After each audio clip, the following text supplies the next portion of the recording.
Hello, everybody. Hello to my guests and my audience and my lovely folks out there. Welcome to the weekly Spinner Rack. My name is Chris. I'm the host.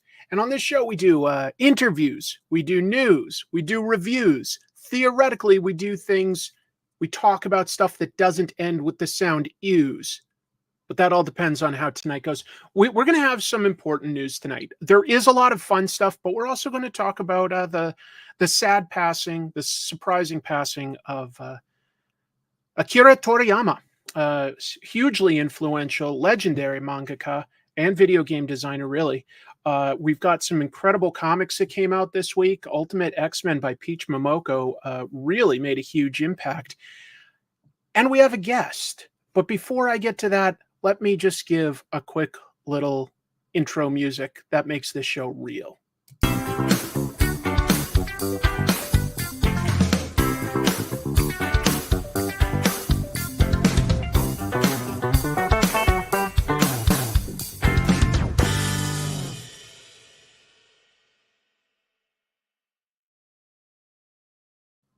How about that? So professional. I'm excited, folks. Tonight's guest, he has a heart out, so we're going to be efficient with his time. He is an artist, a writer, a musician. Let me welcome to the show Mr. Daniel Warren Johnson. Hey, and look at that. You actually have some music for us. Not really. You know, just since you have it there, Dan, I wanted to plug your website. You have a lovely Friday show, Friday with D-Dubs, where you'll draw and stuff like that. Here, let me just show folks, in case you don't know, Dan has this really nice YouTube channel where you can see him drawing and inking every Friday, talking about what's new with him. It's a really nice, chill environment. But you also recently uploaded some music that you did with your band. And oh yes, I loved that, man. When I met you. my wife, she was in a band. She played violin like one of your musicians here. That's awesome. Yeah, I was a little nervous about putting a music thing on my YouTube, but I don't know. I guess YouTube doesn't like it when you deviate from like what you normally post. YouTube is finicky. Yes, that's part of why I do this live show on a second channel than Comic Tropes, because it just started, like, the algorithm just totally borked my show as soon as I started doing live streams. Very strange. Very strange. We are here specifically to talk about your current Kickstarter campaign, if you had a minute or two. I know you've got a heart out, so I was hoping to get right to it, if that's cool with you. Yeah, for the people who don't know, I am taking swing dancing lessons with my wife. So, which is 7 o'clock my time, and it only takes like 5 minutes to get there. Okay. So, yeah, so we got some time. That's awesome. My wife and I keep looking at into doing like a dance class, because it's like, it would just be nice to know how to do that at like parties, but also we're thinking like it's a little bit of exercise. It keeps you active. I get my, I mean, like I only have to walk for an hour on the days where I dance, because I get my steps in while dancing. And I am obsessed with it. Like I do my 10,000. So yeah, but we've been doing it since before we had kids, and then we obviously took a little break when the kids came. Yeah, it's been awesome. We can tear it up. We're not like pros or anything, but we definitely know what we're doing at this point. That's amazing. Have you ever like impressed some friends or family at like a wedding, anything like that? Yes, but swing music, you can dance swing style to pop music. It is possible, but it definitely works better with actual like da da da da da. So we kind of wait for those songs that are not super popular, believe it or not, on the modern dance floor. So I know you know music signatures, because you actually worked it into Transformers. You have jazz talking in musical time. 251, baby, one of the that was really famous cool. chord progressions of all time. Yeah. That was really cool, giving him like a little bit of an authentic personality to his character. I don't know if I'm going to be able to actually do it, but the goal is every time Jazz opens his mouth to have it be some sort of musical reference or pun. I mean, I'm just going to go for it. Yeah, that's good. And maybe if you do well enough, they'll let you write a Mr. Freeze book full of puns. Nice to meet you. Um, Extremity was a book that was actually published, of course, back in 2017, if I'm remembering everything right, I through think you're right. Skybound. Yep. I read, and you always have to take this with a grain of salt. I read on Wikipedia that you had originally pitched it back in 2015. Does that sound accurate? That there was that kind of a gap That is between accurate. what accounted for that gap? Well, I think that the first issue of Extremity came out in October, I think, of 2016. Okay. Because I was working on it through the summer of 2015, because I pitched it in early 2015 Skybound. Then I was finishing up Alabaster at the time before I could start. And then I started writing it on my trip to Japan with Felix Comic Art. That was August 2015. I wrote issue 1 on the way there to Japan and wrote issue 2 on the way back. It's a long flight. And Yes, it is. From there, I just kind of hit the ground running with art. And so like August to mid-August, just, grinding all the way until I finished the art, which was I finished issue 12 of Extremity like October or November 2017. Okay, So, that yes, makes but sense, I I guess. think it did come out in late 2016. So That yeah, makes so sense. not quite as long of as a gap maybe as No, I guess not. When I look at this, like to me, maybe it's because I'm old. I'm like, oh, Extremity wasn't that long ago. I think of Daniel Warren Johnson as the up and coming hot thing in comics, but it was almost 10 years ago now. We're True. coming up on it anyway. Yep. And I'm curious, has your process changed much from what you were drawing then in terms of like either tools or a work schedule, or has it been pretty consistent? I think it's pretty apparent that my style changed a fair amount. Especially from like Extremity to Murder Falcon. Mm, Um, I look back at my Extremity pages now, and there's like a lot of lines on those pages. Maybe more so than like on Murder Falcon, because I had kids when I had my first kid during right in the middle of issue 2 of Murder Falcon art. wow. And issue 3 is me struggling, figuring out how to get sleep, be a dad to a newborn baby. Issue 3 of Murder Falcon is still tough for me because I remember so vividly the lack of sleep and adventures of parenting. But Extremity, I was just, I was married and no kids and just basically a free man. So a lot of time was put into those pages, and especially with the battle at the end, like issues 10 through 12. That's boy, really just put it all out there. I was Yeah. going so hard. I'm just trying to like show at least a little of it to folks if they haven't read it here. And I, now that you say that, there are a lot of like sort of thinner sort of lines in some of the action scenes and stuff. That's an interesting yeah, even like the way you sort of draw movement. You're much more willing to use some really bold, thick lines these days on Transformers as the more recent example. Some of that is out of necessity, I think part of it is style because it is all out of necessity, because if I was able to just sit and noodle forever, I would. And I had the time to do that on Extremity, which I think this original art, the scans will show. That's the hope. Well, that's what was interesting to me is I read this one thing, and I did support it, of course, myself. So I'm Awesome. having it Thank here you. in case. Well, no, of course, I'm definitely interested. Does it say that up here? Yeah, you're a backer there. but I wanted to ask this: is it mentions in the descriptions that you guys scanned your original art boards, you scanned them in color, and you're printing them in color. Now this is the black and white art. It's not, Mike Spicer does great stuff on yours, but this is the black and white art, but you're printing it as like a color scan. Did you notice any sort of fidelity or change when you did that? Did you do some tests? Well, that image that you're scrolling by there of Thea like kind of crash landing, you see how it's kind of bluey? I do. bluish, and up on the smoke too. That kind of the whiteout that I use just has that kind of effect on black ink. It kind of goes cool when Mm, it's not completely opaque, which it very rarely is. It does need a little bit of water to get off the brush. Um, and I think there's some sticker. I think it's like a white. If you zoom in on that little image of Thea, like I'm pretty sure I wait, pasted up. this or Yeah, like Thea, like oh right yeah, right there. down here. Yeah, there's a Huh. little piece of Let me tape. see if I can zoom in any more than that. No, it's cool. Yeah, It's I have limited it's tools, all but yeah. good. It's all good. So like the nothing is perfectly black and white in this world. That's Fair. no no statement intended really. Literally like, the paper that I use has a little bit of yellowing sometimes, or I might Yeah.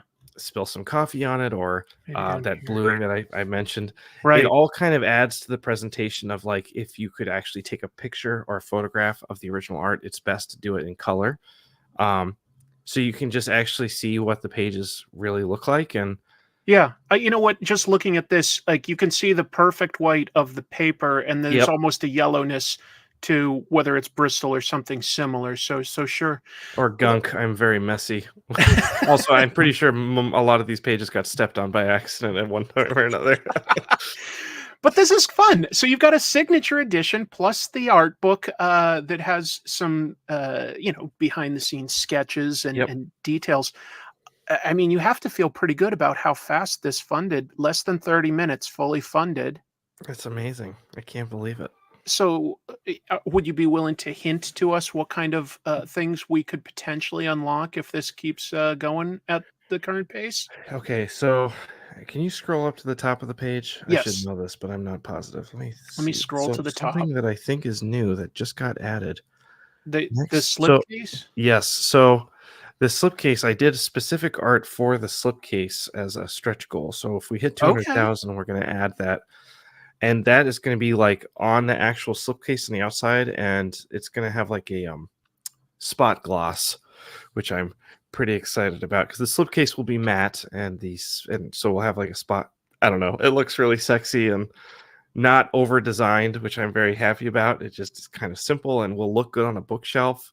Oh, that's exciting. Yeah, so that's 200,000. So hopefully we'll hit that. And I think that that's very realistic. Just to be yeah, clear, folks, this is less than a week at this point, and yeah, they're at 189,000. So I mean, yeah, that's two, go ahead. no. I was just gonna say the team at Skybound, it really has their craft together because I don't know anything about putting a Kickstarter campaign together. They do. They know all the little tiers. They know exactly what to do and how to present it. And so I'm just kind of along for the ride, if I'm totally honest. So when you ask me questions about the campaign, I Yeah. can say that's great. Oh yeah, no, and I'm more curious, of course, about like the art and the history behind it and Totally. stuff. But it obviously shows, and hopefully you're feeling it at this point. That you've got a growing audience. You've got a really engaged audience because this funded quickly. We all know that Transformers has been doing very, very well. So I'm curious, like about that. Before you do Transformers, there must be some pressure of how people will react. But then it clearly does do well and people really like what you're doing. Hmm. Is that creating a different type of pressure or different feelings from your end? It's a great question.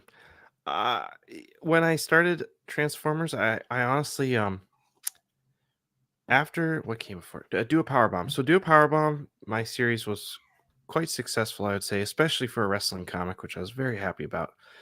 Um, to the point where I thought it'd be very wise to just go and do like another creator-owned book immediately, uh, which is everybody says like building IP, which feels kind of calculated to say, but it is true. It's a good way to hopefully uh, pay for my kids' college someday. That's the goal. But I was talking about it with friends, family, and my wife, and I was like, but I just really want to do Transformers. Like I want to. Yeah. Yes, You about to go? my wife is giving me the I knew we had to get like it wrapped up right now. I No, want no, you to do that. I'll finish the thought really fast. So, uh, all that to say, um, I'm trying to not think about the pressure and try to remember the fact that the reason I took Transformers in the first place was because I was so excited about it and I wanted to draw Optimus Prime a lot to help pay my mortgage. and so I did it, and people resonated with it, and that's something I have no control over, and I continue to have no control over whatever may come out of my fingers next or my mind. So I try and keep my mind on the fact that I'm here to mostly have fun, and I do make some business decisions here and there, but yeah, that's the goal. So if I keep it that way, what I'm really trying to say is I cry at night when no one can see me. The pressure is insane, but I'm trying to have a good attitude about it. I hope you're not putting too much on yourself, Dan. We sincerely, I'm speaking for my audience. I'm seeing some really lovely comments. I think we're really excited to see what you do. You've got a different point of view. I know you need to get going, so I'll leave it there. But I'll also just say, I hope you remain engaged on some level with Transformers because you're doing some really fun things with it. It's really fun. And I hope that my audience considers checking out the Extremity Kickstarter. I'll put that back up here. Yes, please check it out. Give it a look. And I've also been looking at all of these amazing comments. Thank you so much, everyone, for the notes of encouragement and the love on the books that I have made and have made in the past and are making now. You're all the best. Thank you so much for having me. This has been awesome. I'm sorry I have to go. No, it's fine. I am on my way out. I'm going to go do a Lindy Circle. So have fun. Thank your wife for us. We will. I will. I'll see you later. Care. All right. That was a lightning round interview, right? But I knew that Dan didn't have a whole lot of time tonight, and it was nice of him to stop by. I just took the microphone away from myself. Sorry, folks. Yeah, that was nice of him to stop by. And I sincerely recommend, if you haven't read it, I hiccup there, checking out the Extremity Kickstarter. It's not the first book that Dan wrote, but it's the first one that he wrote that was printed, I believe. There may have been from Dark Horse an edition of Space Mullet. That was his webcomic that really got him noticed originally. But yeah, stretch before you dance. Hopefully, no, instead I had him sit. He's going to go pull a muscle and blame me for the rest of his life. That's what's going to happen with my luck. Not the mic. We need that to hear the cats. Right now, they're being very good. They're napping with their mom, who's my wife. We're their parents. We gave birth to our cats. We have a lot of interesting news to talk about this week. So let's just move into that, because if we can get through the news and if we can get through comic reviews, I would love to draw a little bit of something. But we'll see. Let's see. Present, share screen. There we go. Look at that. If you're not reading Transformers, by the way, this is the kind of surprising stuff that happens. If you know Transformers at all, who would ever expect Optimus Prime to get a different arm, an arm that belongs to somebody else? Oh, well, thank you for dropping in. That's really nice of you. All right, moving on, though. Let's talk about the big news. Definitely a surprise to me. Akira Toriyama passed away. 68 years old.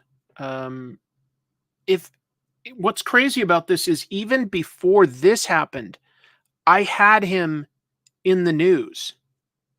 I'll get to that. Let's talk about the big news. So Thursday evening was when we learned that this had happened, but he'd actually passed away, to be clear, back on the 1st. His family and coworkers and everything kept it quiet until they could get past the funeral.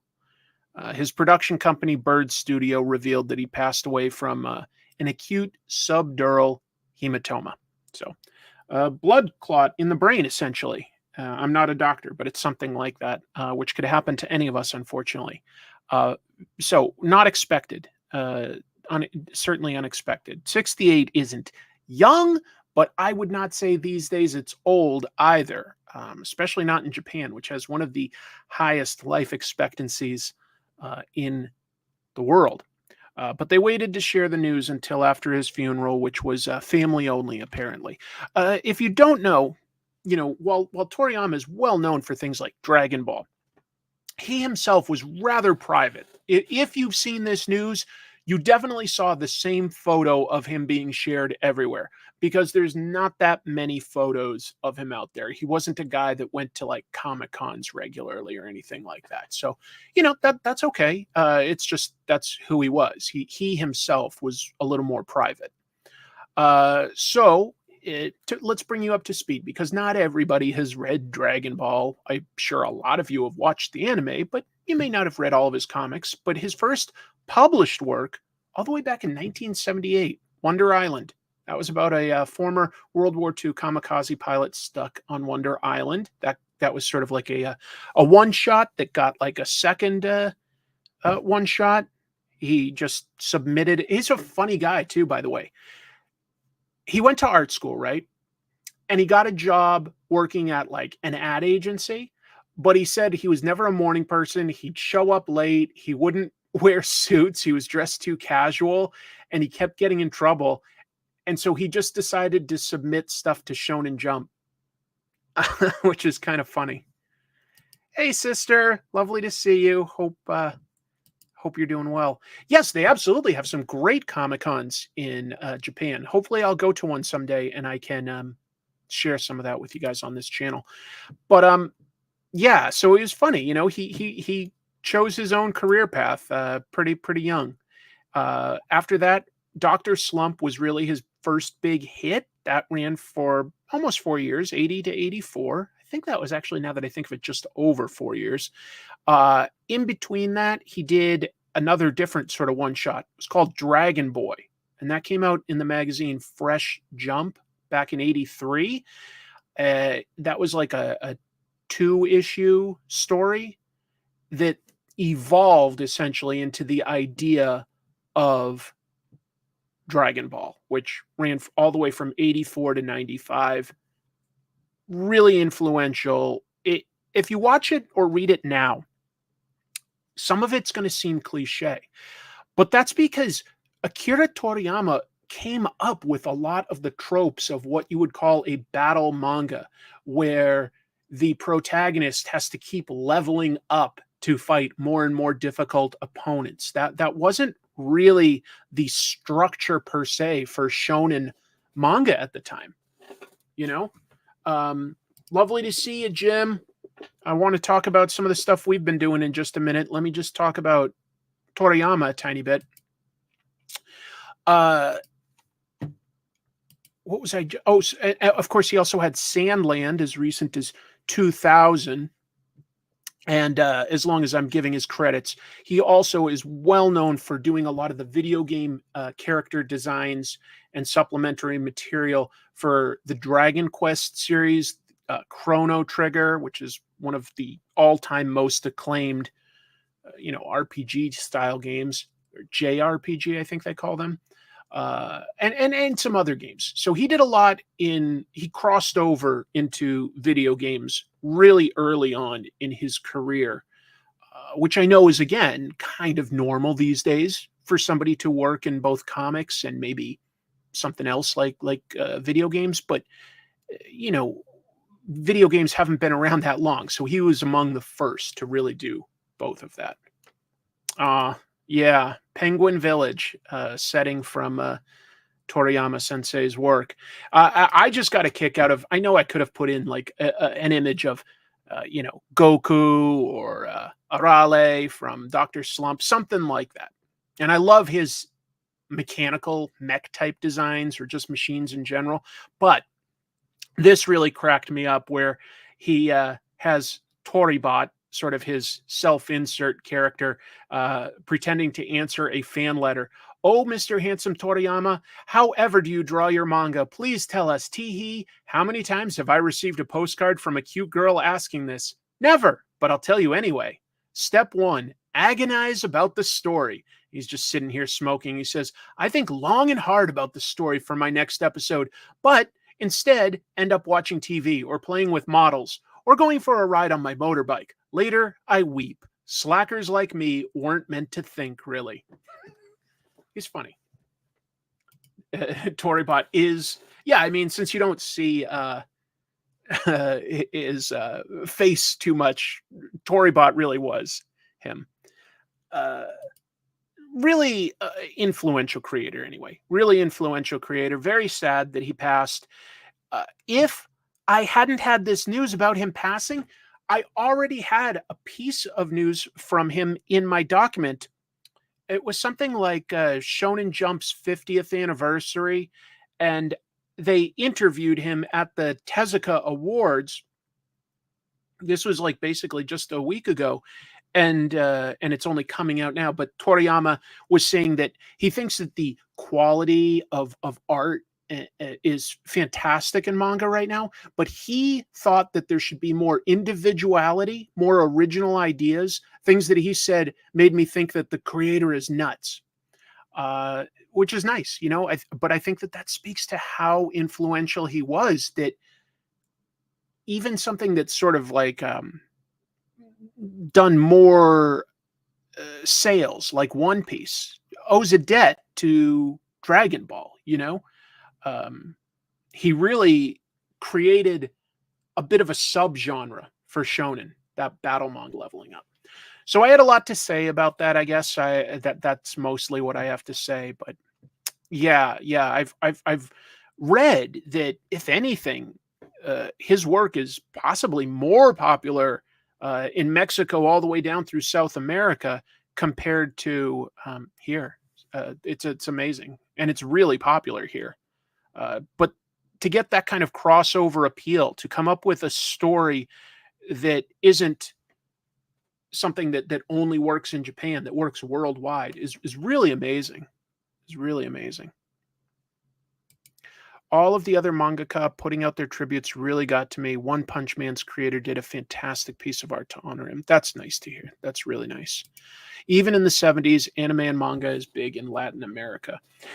There was, I'm old enough to tell you, like the tail end of the 70s, and there was anime down here, over here, but not like, it really, I think, blew up towards the tail end of the 90s with Toonami airing things like Dragon Ball. I really think that made a huge difference for us. 30,000 people in Argentina gathered for a Genkidama spirit bomb as a tribute. That's amazing. If I had enough time, I definitely wanted to ask Daniel Warren Johnson if Toriyama was an inspiration. But we'll move on, and I'll do that by getting rid of this and adding a surprise second guest. What? It is a surprise. Oh, I have to wear my headphones again. Hold on, Jim. I'm a professional. No problem. How's it going? Camera. Wow, why is this? Okay, we're good. We're good. No, you're great. You're great.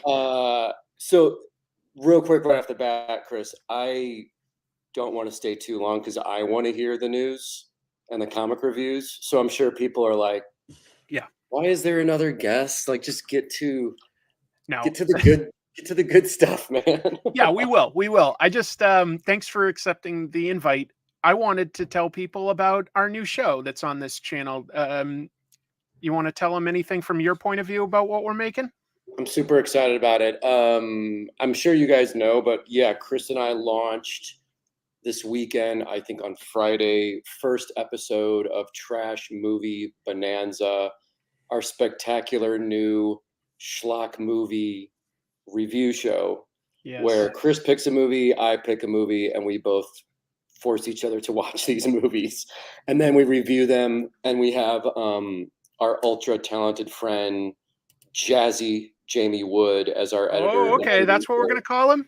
I'm doing like a Stan Lee thing. It's like, yeah, Jazzy, Jazzy Jamie. We love Jamie, but this guy's awesome because he's the one doing all the hard work of like cutting in the actual clips of these incredible movies. Yeah. And it's just pure fun, man. Like we've only done 2. Fun. Yeah. And we'll launch the second one soon, but I don't know about you, Jim, but I've been coming up with so many ideas for like things that we could do. And I'm like, just trying to prioritize. I'm like, well, what would be like more entertaining to talk about versus like the quality of the movie? But there's so many crazy movies out there that people don't know about. I know. And man, I was texting with you yesterday, but I was at Planet Comic-Con this weekend in Kansas City. Yes. It went incredibly well, but there was already people at my table, dude, that were like, already watched the first episode. Have you seen this movie? Have you seen? So people were already in person giving me movie suggestions. Some of them that I didn't know, I actually like took notes and was like, okay, I'll check that out. But it was cool, man, to have like, that's the crazy thing about technology is like, it's crazy to have like the immediate feedback. It's nice, awesome. Right? Yeah, you're doing comics. You don't hear for like maybe 2 months from when you start to like when you at least till when it gets out there and stuff. Yeah. So man, real excited to have it up. If you guys haven't seen it, check it out. It's something different, and also the cool thing for me, I don't know how you feel about it, man. Since I eat, sleep, and think nonstop about art and comics, to have another thing to concentrate on that is like more hobby based. It's like movies. It's just a fun thing. It's added something to my schedule and to my thought process of like, I have my work, which I love, but I also have like this other thing that's just pure fun. And I don't have the pressure of like, is this going to sell? There's no... If it takes off, that's lovely, but we're just having fun right now. We just found something that we both like, folks. So I wanted to like, since Jim was here, like let him pop in and just sort of give us an extra plug. I mean, it's all self-promotion. Yeah, totally. Thanks for having me, man. I don't want to stay, but we'll get back to the news, but thank you, bud. You guys are awesome. I'll be in the chat hanging out. Keep your eye out, folks. We've got more coming. See you, Jim. Take care, buddy. Yeah, Jim's awesome. That was fun. I wish I had better segues tonight. Didn't think that one through.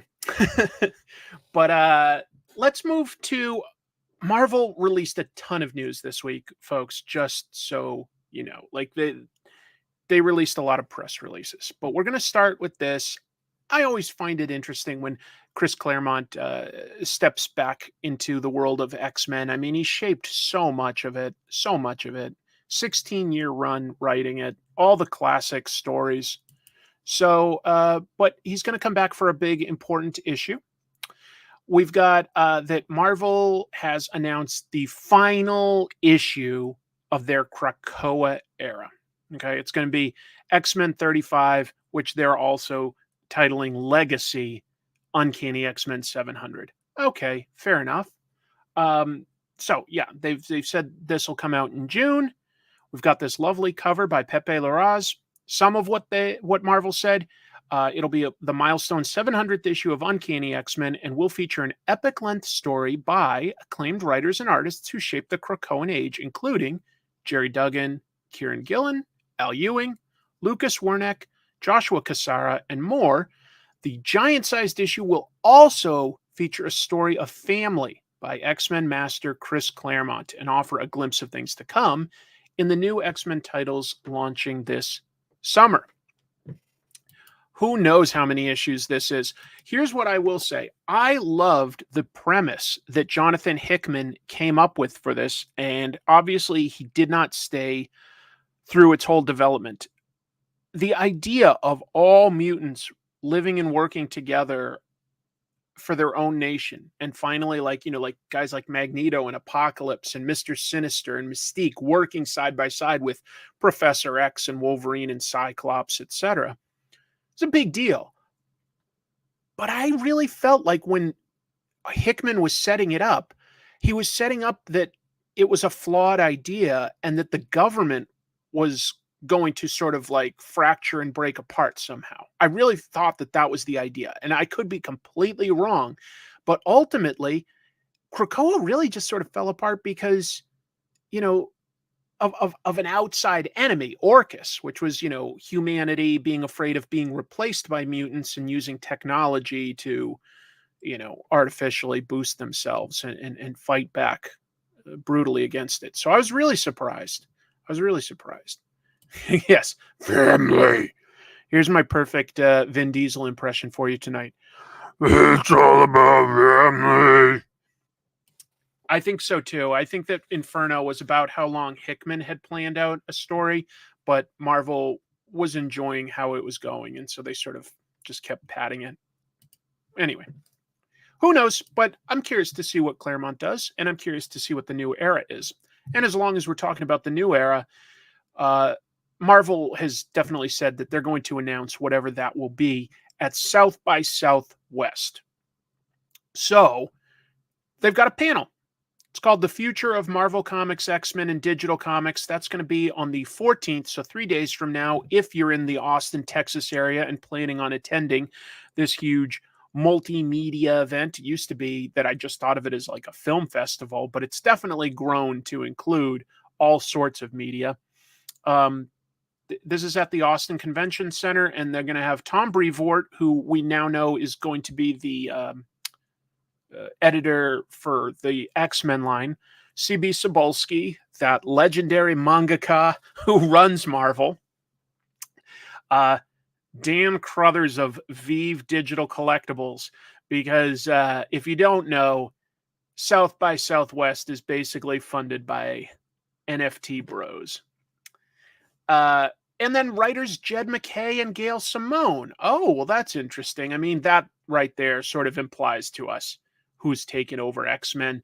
Both Jed MacKay and Gail Simone said they were going to South by Southwest. Gail, you can kind of read between the lines of her post. I'm excited to head to South by Southwest next week. I can't explain what we'll be revealing, but we're ecstatic to share it with you. Excelsior. Got it. Got it, Gail. She's funny, though. She cracks me up a lot of the time.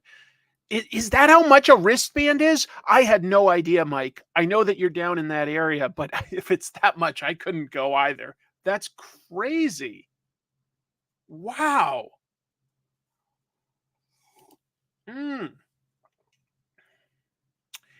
Yes, I've heard a rumor that Ryan Stegman could be involved in the X-Men as well, but I didn't have anything hard to report on. But maybe next week we will, because South by Southwest will have happened, so they'll announce what's happening. Anyway, still speaking of X-Men, Ultimate X-Men came out this week, right?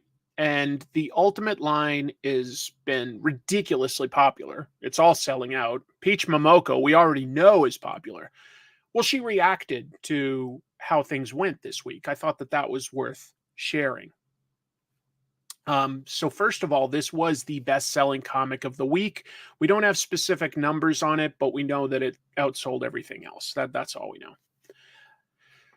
This is a big block of text here, but this was shared to Facebook, Peach Momoko's official Facebook, which is run by her partner and manager, Yo Mutsu.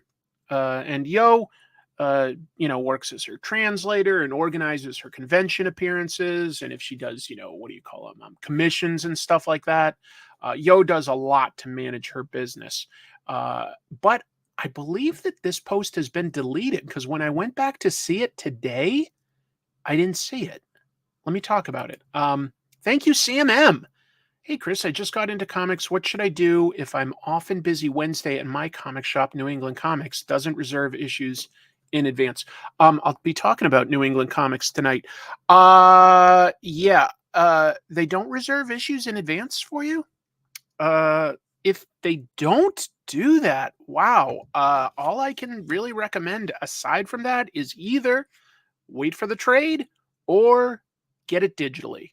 Digital is nice because at least it doesn't crowd up your house. Good luck. Thank you, Steve. This one read like manga, and I was 100% okay with it. This one read like manga and. I don't know what I did wrong there, but thank you for the support. Yeah, I always had mine on a pull list. I'm surprised that they're not doing that, but yeah. So I didn't know that there were comic shops that wouldn't pull comics for you for free. You just give them a list of what you want, and they're usually willing to pull it. So, you have to call in the morning of. The last time I tried that, they sold out within an hour. Well, I mean, sometimes they will for very specific things, but yeah. As long as you know that something's coming out in enough advance, which is why, to a degree, I talk about upcoming interesting books on this, not just Marvel, but all sorts of publishers. It gives you the opportunity to tell your shop to order it before they've even placed the order, and they just know to check one more on their order form. Yeah, I used to have a pull list at NEC back in the day. Well, I don't know exactly what to say other than maybe talk to them a little bit more. So let me talk about Peach's sort of response to Ultimate X-Men. This is a wall of text, so I'm just going to read it. Peach's Ultimate X-Men issue 1 released a few days ago. She's been working super hard, and the editors and Zach Davison, I've had him on my Comic Tropes show. He scripts and helps translate and stuff with Peach. Has been working hard with Peach's script and story in the tight deadline too. Peach is researching more about the X-Men to show respect, but also making sure she still has a unique idea. Totally fair. We are also actually having to do less traveling to shows because of the tight monthly deadlines. Been seeing a lot of positive feedback, which we are relieved and making us confident. We also see some hate, which we understand and are cool about too. Peach's art and story direction isn't for everyone. We understand. But it really questions me when people say, this isn't X-Men. I didn't think an X-Men book always needed the main popular characters. True, we don't have a big team yet. It's only issue 1. We are in the process of building. We thought the theme of X-Men was about young kids that are seen as outsiders trying to navigate life, then builds up to all those drama and battles. We think we are on the right direction with the story and will be true to Peach's voice. It might be slow. It might not be superhero-style battles. They might not be wearing suits, but they are mutants. And eventually, there will be a team. So hope everyone that read it, like it or not, give us a chance and enjoy a different vision of the X-Men. I have a lot more to add to that. Later, after the news, I will give my thoughts on this issue. It's different. Personally, I liked it. I think most people do. It sold well. But it's different. It's very different in some ways. We'll talk about it some more. Just sort of an appetizer there. Ultimate X-Men read like manga. It definitely does in a lot of ways. Yes. Let her cook. Let Peach cook. I trust in Momoko. Okay, obviously a lot of support here. I think that the vast majority of the responses are positive. It's doing something different, which I'm totally okay with because there's a lot of X-Men stuff out there. So I'm interested in a different idea. Moving on, I got a kick out of this because this is a team I have a little bit of affection for. In the 70s, there was a superhero team called the Defenders with Doctor Strange, Hulk, Namor, and a bunch of sort of B and C listers, sometimes Silver Surfer. In the 90s, that sort of got rebooted as a concept called the Secret Defenders, where Doctor Strange would sense a threat and he would pick superheroes that were specific for that threat. Well, in the current Doctor Strange book, he's sort of reuniting Secret Defenders, but the idea behind it is really cool, so I wanted to share that. Yes, exactly. Hellcat, Valkyrie, Nighthawk, Gargoyle. Yeah, a bunch of sort of second stringers, but it was fun. So, Doctor Strange 13 came out this past week, and it's a new story arc written by Jed MacKay, art by Pasquale Ferry. Doctor Strange has to deal with a real-life role-playing game.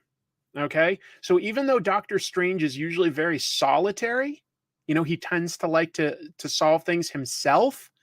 He's forced to create a party because it's a role-playing game type situation. And so he brings together a new version of the Secret Defenders. I didn't know that. I thought Dr. Druid had turned evil. I didn't know that at all. Not Leprechaun with a pistol. It was, what was it? Hold on. It wasn't like an imp. It wasn't the Leprechaun. It was something that starts, I think, with a G. Oh, why can't I remember it? Yeah, Defenders had something with a gun. Elf? Elf with a gun. Yep. Okay. All of a sudden got it. Yep. Elf with a gun. Elf with a gun. Yeah. All right. So anyway, the team you can sort of see on this Alex Ross cover, he's got Black Cat, he's got Taskmaster, and he's got Hunter's Moon from Jed's current Moon Knight run. Hunter's Moon is sort of like a second Moon Knight or Avatar of Khonshu. But I thought that was just a funny idea. The villain is somehow Baron Zemo, not traditionally a Doctor Strange villain, but it's such a weird idea. I kind of like, yeah. So they're having to play some sort of like magic role-playing game in real life.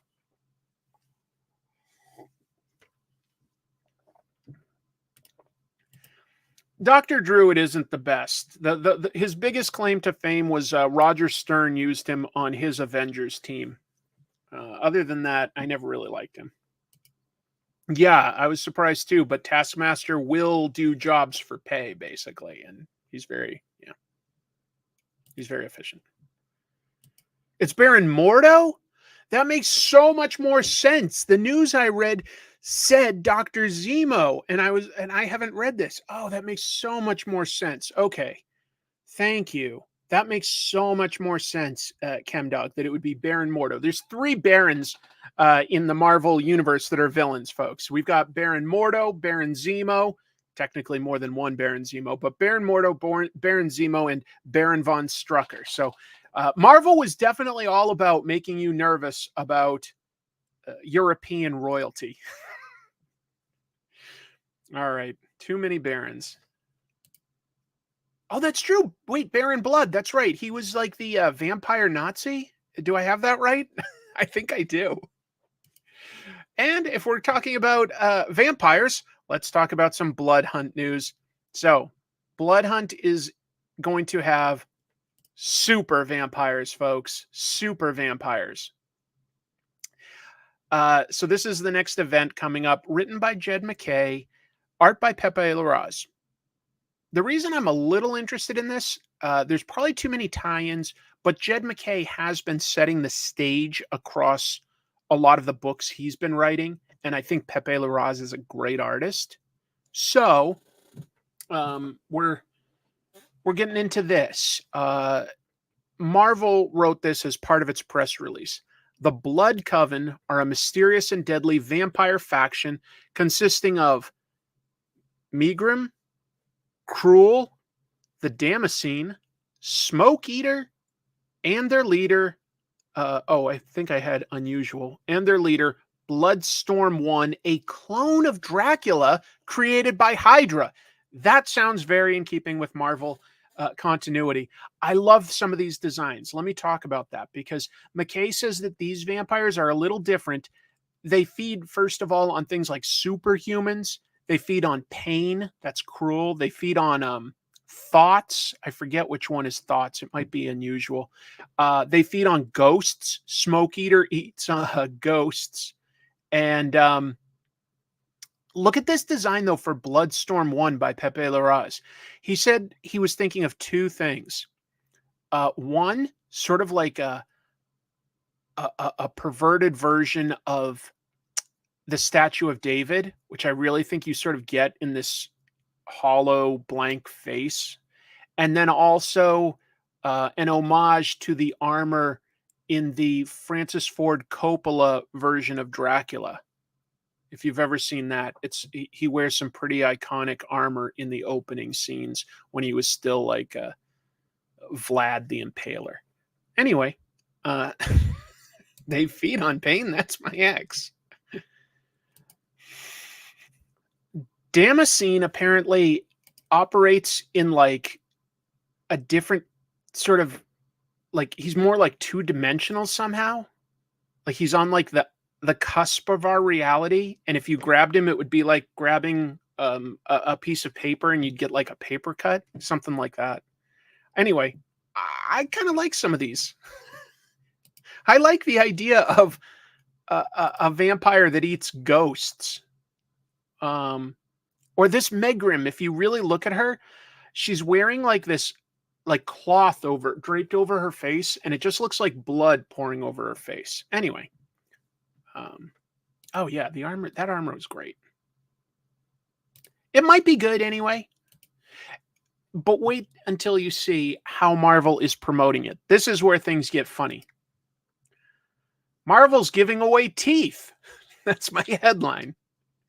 Marvel announced promotional items for Blood Hunt, writing, join the Avengers, Blade, Bloodline, Spider-Man, Hunter's Moon, Tigra, Doctor Strange, and Clea as the Dance of Death begins. And you can look the part with these promotional vampire teeth. These teeth will be available in store with the same on-sale date of Blood Hunt #1. So May 1st, we're getting there. And that's not all. Each pair of teeth will come packaged with an exclusive Blood Hunt trading card. Each retailer will be receiving at least one free bundle of 10, and extra bundles are available for reorder at $10 per bundle. Yes. I doubt any of you will remember this, but let me just ask, just in case. Does anyone remember when Marvel last gave away plastic vampire teeth? Because they definitely did. So Marvel went to Spirit Halloween. That's what it seems like. Very 90s free tie-in vibes. You're not wrong. Trading cards and fake teeth. Hey, but it's free. It's free for you. Yeah. Marvel's keeping Party City in business. You guys are good. It was for Morbius #1 when they did their Midnight Suns launch in the 90s. Yes, Clay got it. Clay just got it. Yep. They were white though, but yes, Marvel did release white vampire teeth with the release of Morbius. But these are red. It's fun though. It's fun. It's fun. Party City is undead. That's good. I thought that was a funny promotion. And this one is also just something fun. It's quick. Marvel has a bunch of Micronauts covers coming really soon. So we already knew that Marvel and Hasbro teamed up so that like Marvel can reprint their old Micronauts comics in an omnibus that comes out this April. To promote it, they've got variant covers throughout March. They've got 5 specifically. We've got Amazing Spider-Man by David Marquez, Avengers by Mike McCone, Deadpool by Pete Woods. This one is the Venom cover by Nick Bradshaw, and X-Men by Torrin Clark. And you've got, all the big characters like Acroyear. I've never been sure how to say his name. Bug, Baron Karza, etc. But if you were a fan of Micronauts, this might be fun for you. Yeah, I kind of like that one too. I like that one too.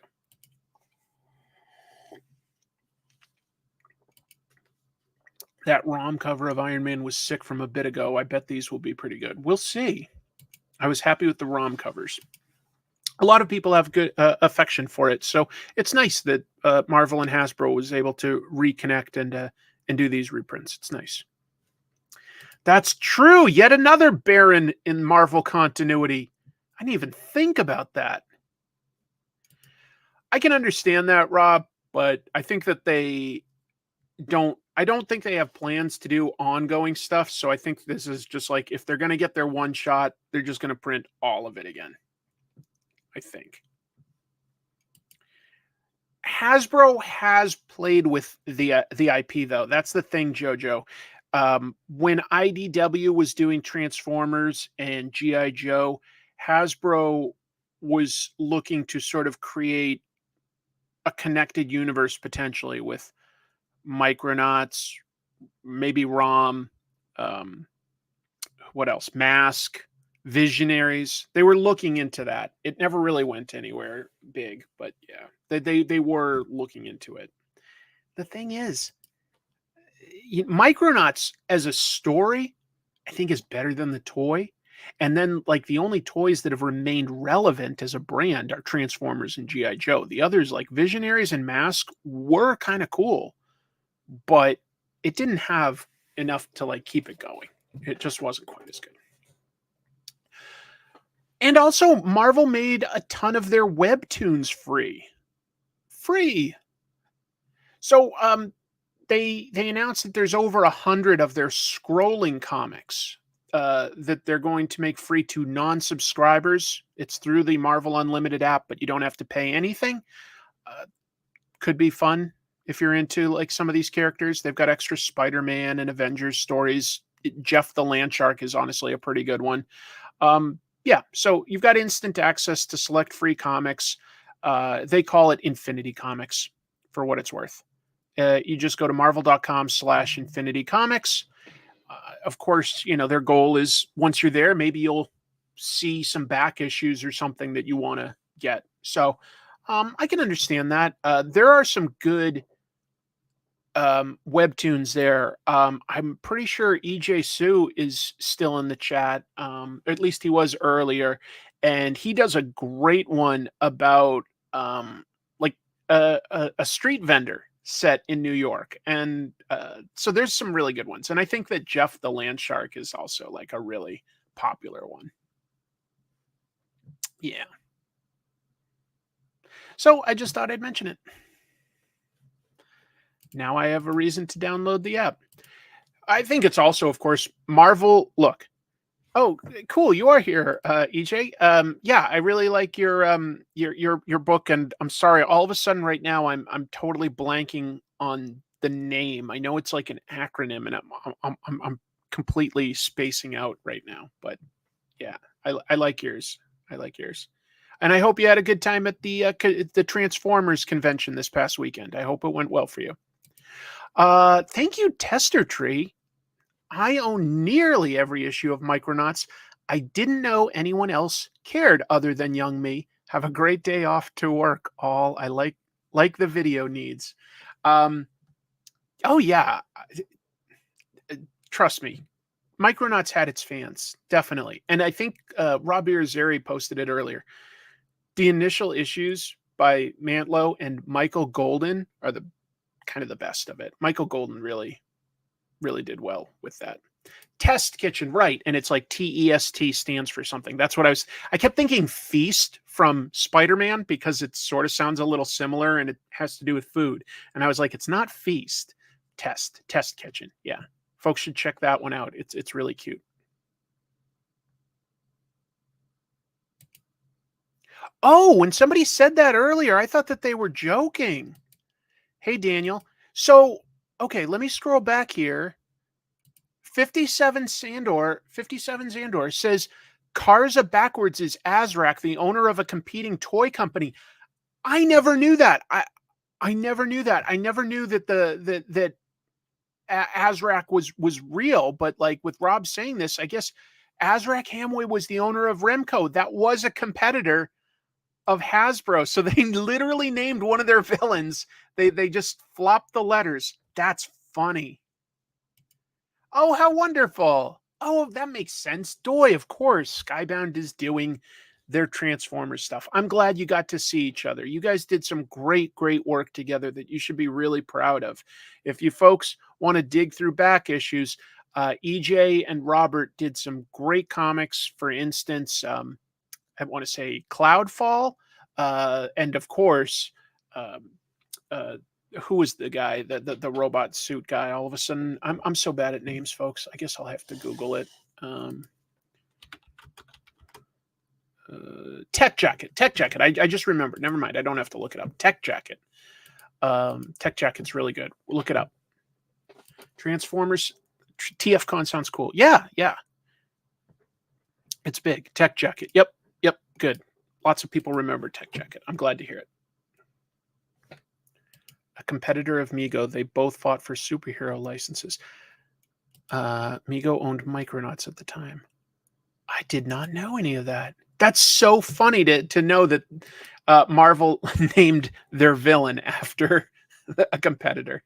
Or it wouldn't have been Marvel, excuse me. Hasbro did, but the comic had it. This one was surprising. I don't know for sure if artist Andrea Sorrentino is using AI or not, but online there were some accusations that seem to indicate it could be the case. And I will say, when I read last week's Batman, the art looked weird. There's a backup story in issue 143 of Batman, and the art looks weird. So basically, James D. Leach posted this. He did some really in-depth analysis. This is on Twitter, and you can read his whole thread. It looks like Sorrentino may have used AI. For instance, his Joker is kind of inconsistent, where he's like super buff here, and then like, like just wasting away here. The hands kind of look weird. The nipples wander into strange positions. But there's even more than that. For instance, there's this picture of Batman kissing. That's Catwoman, not Black Cat. It's just that this is in the future, okay? But when you really zoom in here, look at this. He pointed this out. Like, there are weird things where like some of the art is low resolution, like JPEG artifacting, and then there's like brush strokes on top of it, but it doesn't always match up. That really looks like it was AI generated. And some of the other images, you'd be surprised just how, when you create like an AI image, it's just sort of a lower resolution JPEG. And when it came out in print and it's next to, say, like the high res lettering and stuff like that, it just doesn't look right. It doesn't look right. If it's not AI, I just don't know what to say. Did Joker have 7 fingers? I didn't catch that. Yeah, it's a shame. It is a shame, because this would represent like, one of the big companies printing AI imagery. Yeah, it's unfortunate, basically, is all I can say. I don't, if it's not AI, then I would say that Sorrentino maybe needs to like be a little more careful with the small details. I think he's sort of always had a style that indicates, he takes reference, which I don't really mind that much, and sort of doesn't filter it, but like draws over it, like, like probably light boxes, some reference. I don't mind that so much, to be honest. I really don't. What I mind is when like the storytelling becomes inconsistent panel to panel.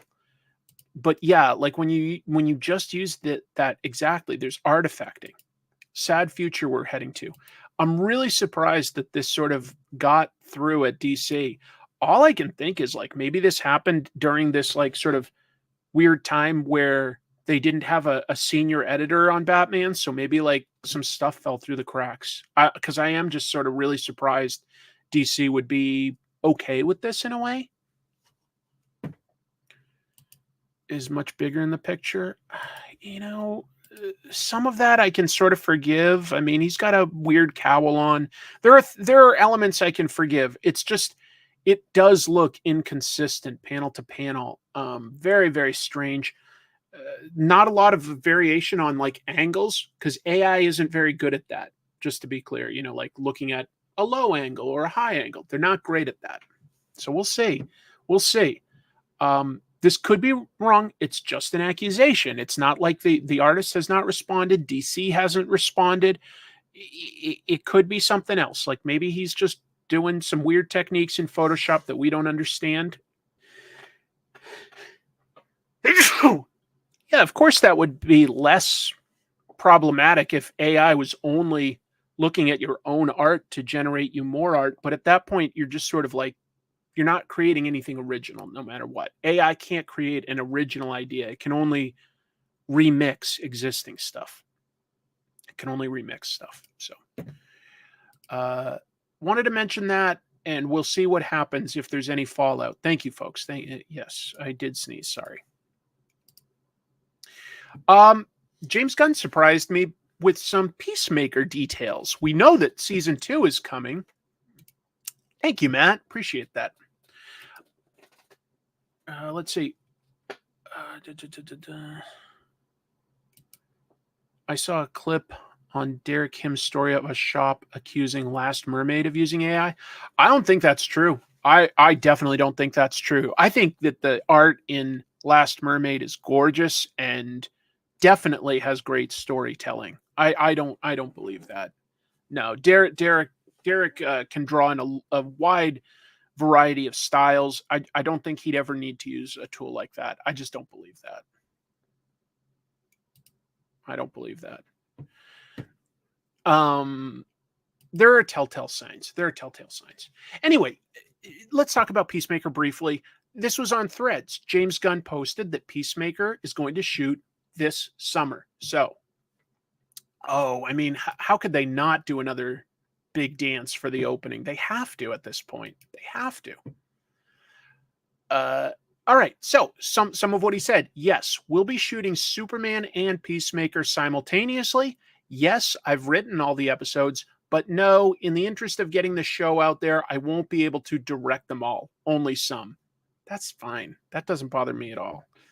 And he said that all the actors from season 1, like the main characters, are returning. And the gist of what happened in season 1, that sort of story definitely happened, but he said that season 1 is not canon, just to be clear. So just to clear things up, the DCU has rebooted. It's that these actors are still playing these characters. And technically, the story from season 1 happened, but not that specific thing. Like, for instance, small spoiler, the final episode of Peacemaker has cameos by Flash and Aquaman, played by the old actors, Ezra Miller and Jason Momoa. Like, something like that small detail wouldn't have happened. I don't think you need to think about it. I don't think they're going to really be building off of it per se. Yeah, he wants to keep his friends. I get that, but I wouldn't want to lose some of these people. I mean, didn't you think that John Cena as Peacemaker is good? Didn't you think that, like, oh shoot, I'm so bad at names. Who played Amanda Waller? She was really good as Amanda Waller.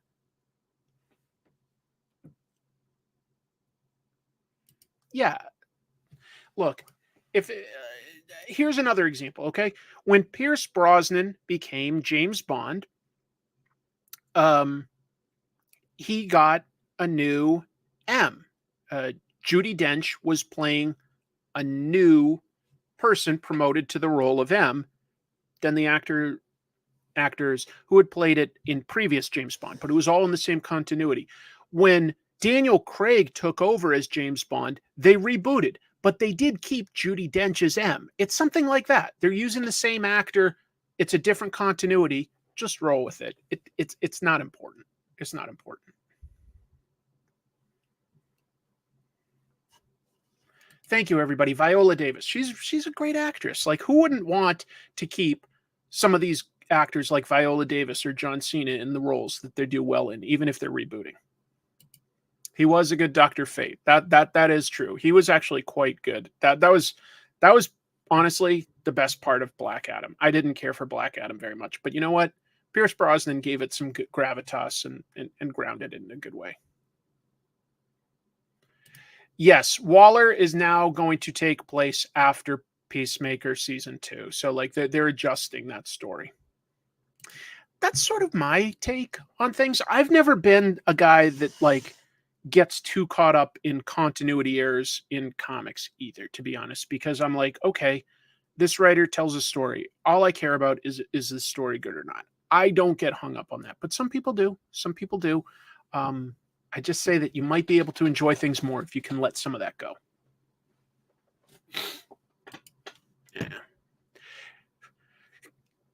But you know, I appreciate the variety of opinions, and I expected them when I talked about this.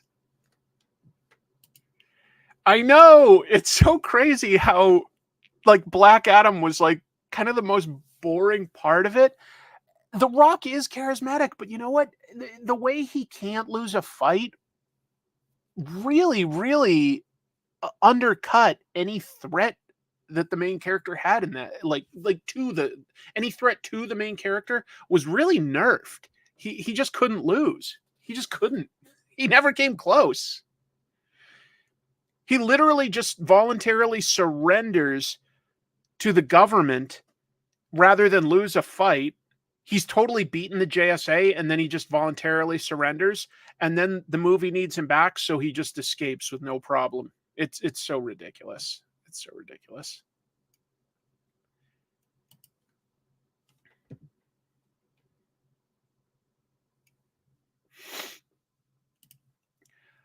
Oh, yeah. It's season 2 will be set after Superman. So Superman will be like the first big project in that. Although the first one that will come out will probably be that animated Creature Commandos, which looks fun.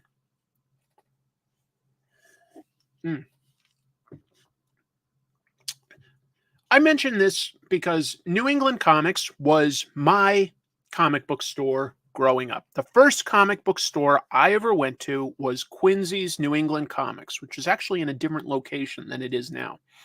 And it was eye-opening, folks. I mean, I can really, really remember my first time going into a New England Comics and seeing books like Ninja Turtles and Cerebus and stuff like that. I discovered The Tick as it came out because they were the publishers of The Tick. It was a big deal for me. I grew up in Massachusetts, and New England Comics was my store. And when I lived in Boston proper, well, I lived in Somerville, just to be clear. It's just outside of Boston. But when I lived in Boston, essentially, after I graduated college, I would walk to the Harvard Square New England Comics. But New England Comics announced this week that its Brookline, Massachusetts store will close as of March 21st. So they'll go through the Wednesday of that week, and then on the Thursday they'll close. They posted this on their site and explained that it was it was necessary due to rising costs and declining sales. Bums me out. They did thank their customers who have been with them at this location since 1989. New England Comics has been around longer than that, but that location in Brookline since 1989, definitely a while. There are 4 stores remaining in this chain. Quincy, the one I know best, Malden, Norwood, Brockton.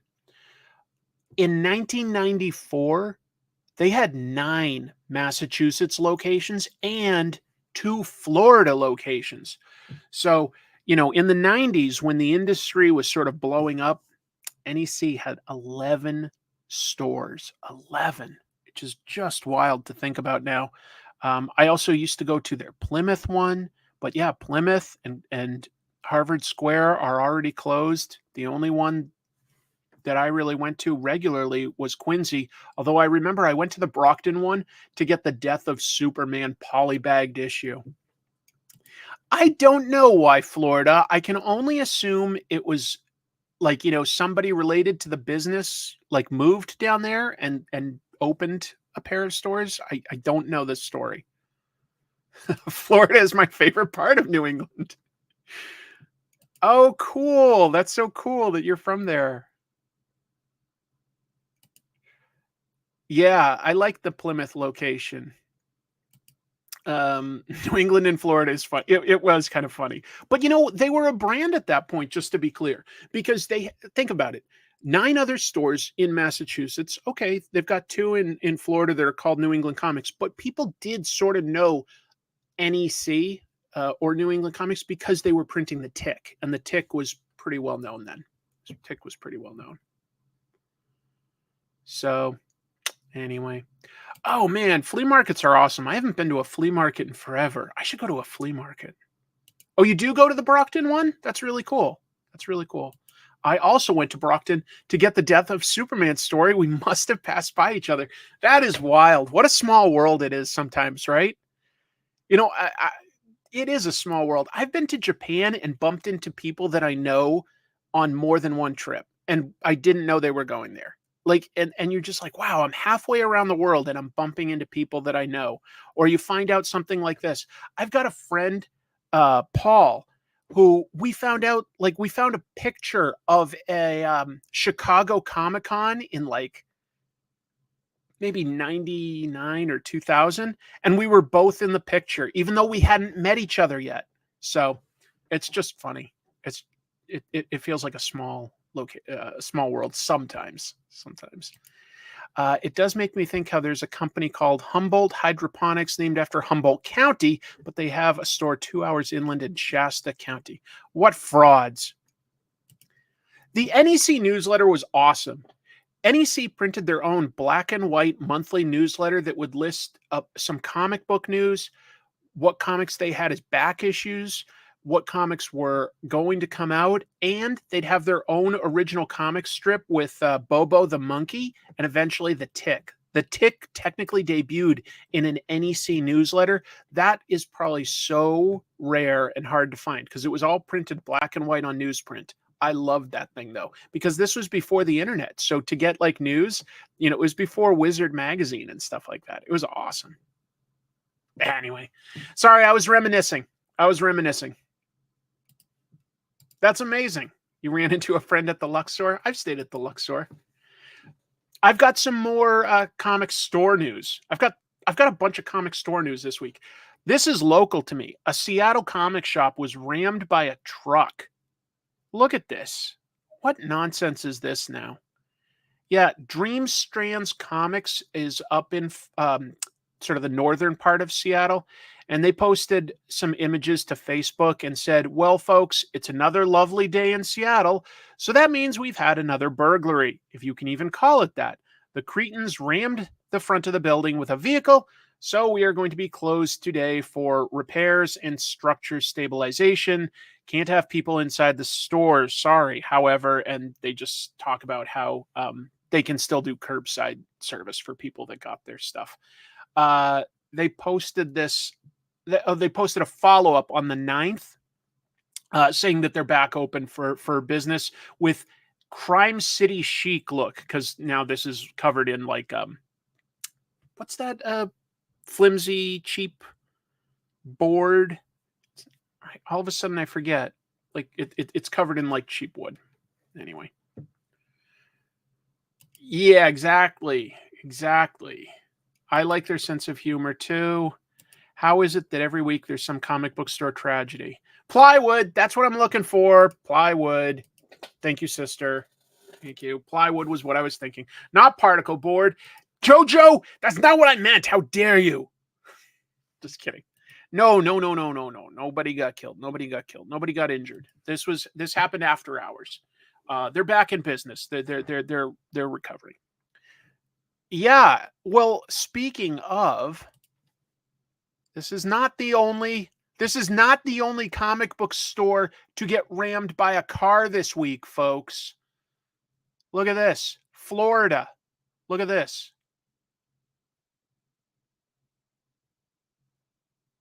This is an employee down here that got like a little bruised and injured. This is the store owner helping her. These are the dum-dums that crashed right into the comic book store. Look at that. Isn't that crazy? So what's this? On Tuesday, Jacksonville's Gotham City Limits, Jacksonville, Florida, it was hit by a vehicle and an employee was injured. The owner said the vehicle caused $30,000 in damages and lost merchandise. That's so Florida. Yeah. I mean, that's Florida on any other day. Folks really want that Ultimate X-Men. Yeah. Look at this. This is ridiculous. This is ridiculous that they got this far in. Listen to more of this story, though. The police didn't arrest the driver. They felt that they didn't have probable cause for drunk driving. Although the store owner was like, how did she get up to this speed in our small parking lot if you're not drunk? Like, it didn't make sense. But the police said that they investigated, didn't find probable cause for drunk driving. So no arrests, just cited. A citation was issued. I feel bad for this employee down here, like she got a bunch of bruises and stuff. No breaks apparently, but that's also got to be traumatic. I mean, a car nearly killed you. It's just crazy. Just crazy. I don't know how old or anything about the person, but I don't think they're that elderly. I should have had a little more of the video clip here. When the person gets out, they don't look like they were old. I did not see that, Gene. Yeah, just cited, not arrested.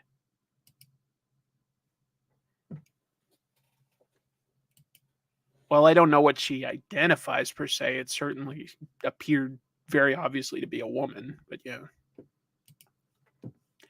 So 2 stores in America had cars drive into comic book shops.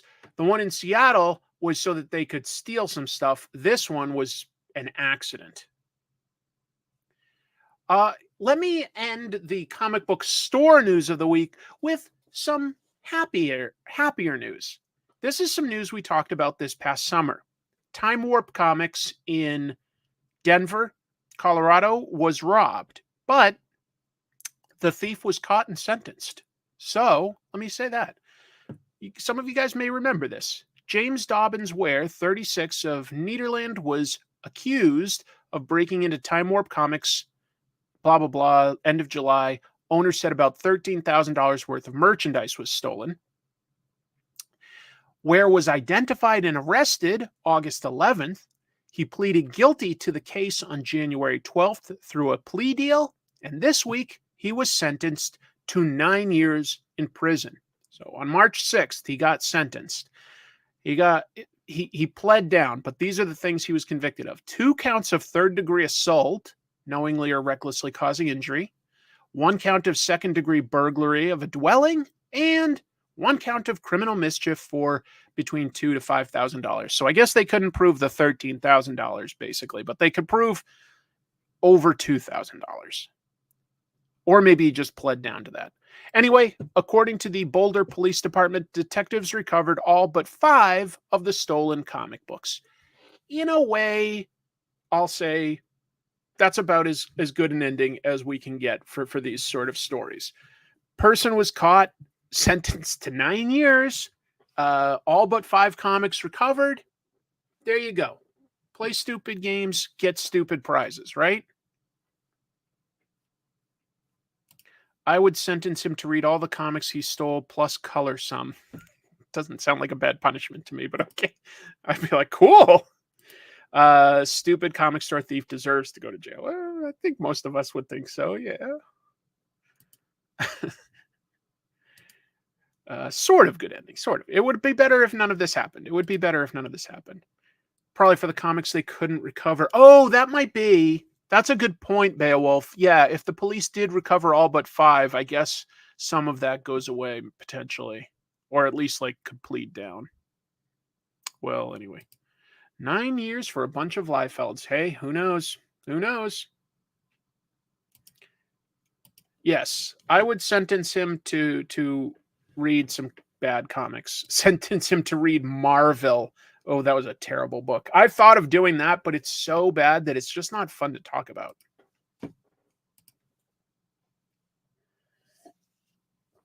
Scout Comics is relaunching. Last week, we talked about the accusations from a lot of different people that Scout Comics wasn't paying. Now we're finding out that Scout Comics is relaunching. Interesting. Through its official business name, Scout Comics and Entertainment Holdings, Scout Comics has announced plans to relaunch the company this July with a new vision and a streamlined, reliable publishing schedule. Wouldn't it be lovely to see them say, and make sure that creators are paid in a timely manner. That would be nice. I would think that the week after you had those accusations, you may want to add that to your press release. That might be worth addressing since people care about it. They're partnering with a company new to comics, but not to entertainment holdings, Element Global. Element Global, yeah, they just have a media company devoted to creating streaming ideas, and I guess now they're partnering. Great. As part of this deal, Scout is launching a new imprint focused on horror and thrillers called Dark Harbor Comics. Not Dark Horse Comics, Dark Harbor Comics. And this is not a night piece from board chess games. This is a lighthouse with a kraken's arm. So, very different. No info about whether Element owns Scout or is just partnered. I don't know what this means exactly. And no updates about Scout's alleged late and non-payments. Well, they're rebranding. Hopefully this means that they have capital and they can pay those creators who say that they haven't been paid. That would be lovely. Love to hear that. Love to hear that. Comics are awesome. I love comics. You know, I don't love always the business side of it, but I love the creativity and the potential in it. Yes, they're very hoarse from yelling. Sounds like the company from Step Brothers. That's right. That's right. The one that Adam Scott works for or something. I don't remember. I got to rewatch it. They didn't say what new titles specifically, I don't think.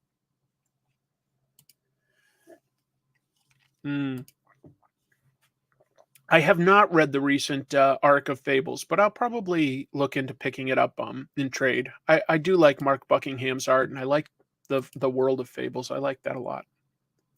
This one is very interesting, and I'm going to try to look into like some follow-up on exactly what Zoop is doing here, but I've got a little bit of interesting news. Zoop is teaming up with Vault. If you don't know Zoop, they're a crowdfunding platform for comics where they can sort of customize the reward tiers in unique ways. Vault publishes a number of comics. Probably their most notable one is Barbaric. Some really beautiful art, some exciting stories. I've read some Barbaric. I really like it. Well, I think you guys, if you haven't checked it out, you might want to check this out.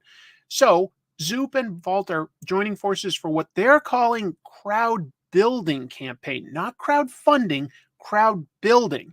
And they're specifically terming this one Join the Horde for Barbaric. Yes, it's a good book. So it's now live.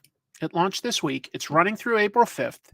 And if you join it, one cool thing, you get a free download of Barbaric Born in Blood. You don't have to pledge anything. You can just download a free comic book. So if you haven't read this book and you're curious, because it has been in the news and stuff like that, and a lot of people like it, you can get a free comic.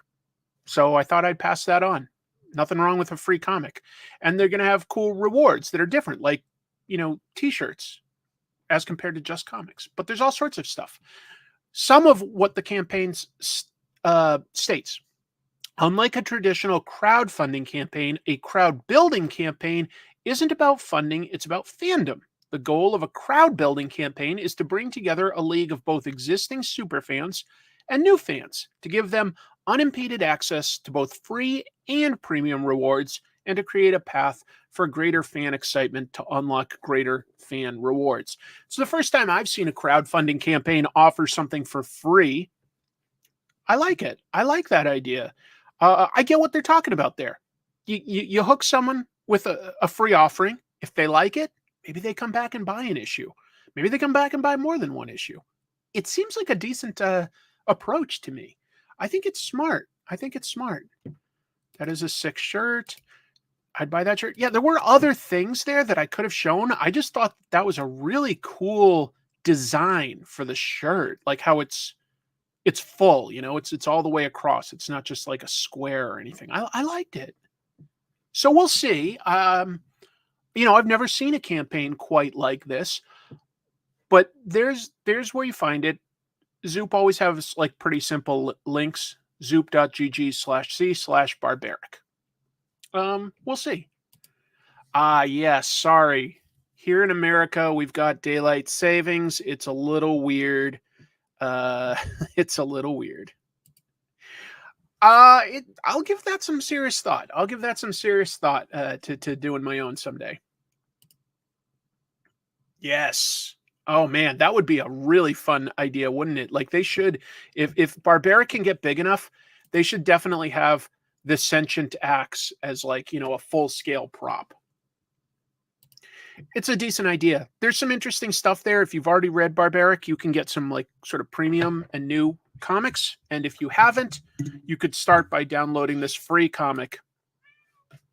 Hi, Cat.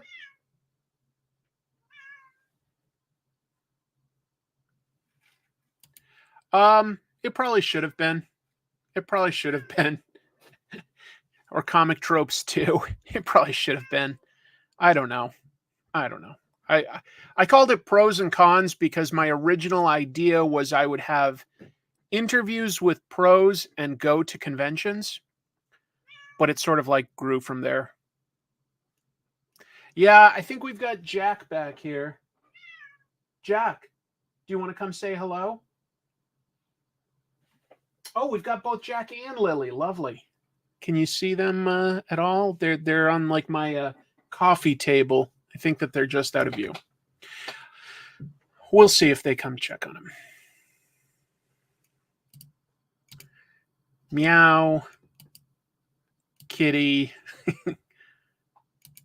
4 guests. Oh, yes, because, yes, we had Daniel Warren Johnson, we had Jim Mahfood, and now we have Jack and Lily. Look at that. I'm too small. Oh, okay, hold on. Can you see? That is my cat walking on my coffee table full of like video game controllers and comics. And he's just trying to knock stuff over so that I feed him. Yes. Chris and friends. Well, if I could go back in time, I'd think about it. Yep. Kitty cameo. Hey, Jack, you want to come say hello? Lily, do you want to come here? Lily doesn't show up as much. Jack comes down here more often. But, you know, I see one. Hello, friend. Would you like to come here?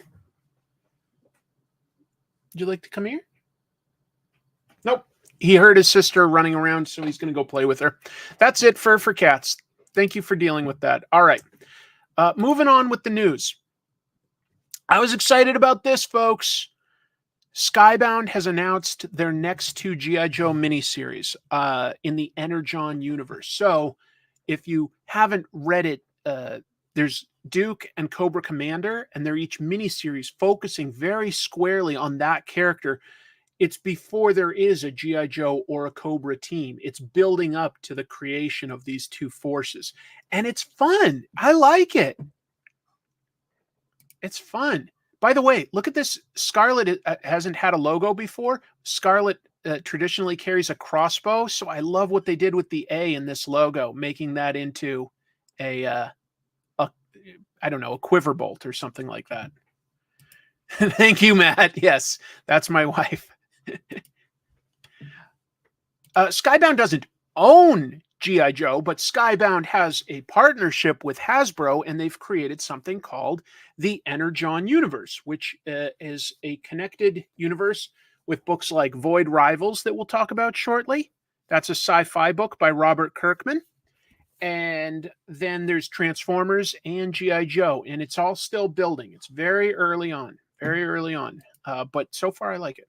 So who's writing and drawing them? Yes, let's talk about that. Let us talk about that.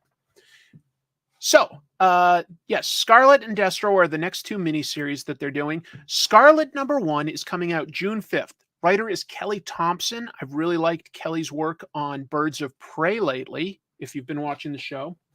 Kitty, are you back there? Oh, hi. Kitty crawling around under here. And the artist is Marco Ferrari. I don't know Marco Ferrari, but I will say if you go to like the Skybound website or something, they've got a press release with a few pages. It looks really good, and I like their take on Scarlet. It treats her more, even though she's like, military. One thing I like about the Energon universe take on G.I. Joe is the characters are a little closer to spies, which I think is a little more modern and something that like the rest of the world would be interested in as compared to like raw American patriotism. We started out the news with that. Yes, we started out this. Hello. My cat is hiding behind the computer just to the side here, but he's right here. Very distracting. Very distracting, Jack.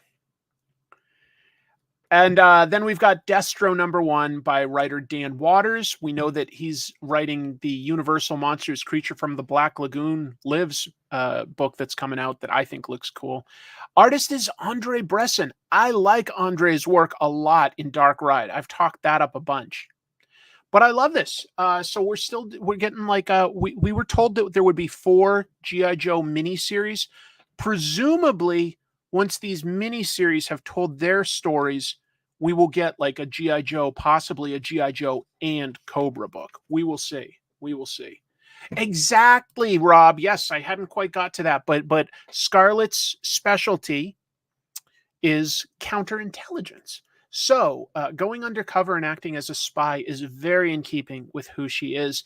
And Destro, we have seen a little bit in the Duke book, because he runs a weapons manufacturing organization, Mars Industries.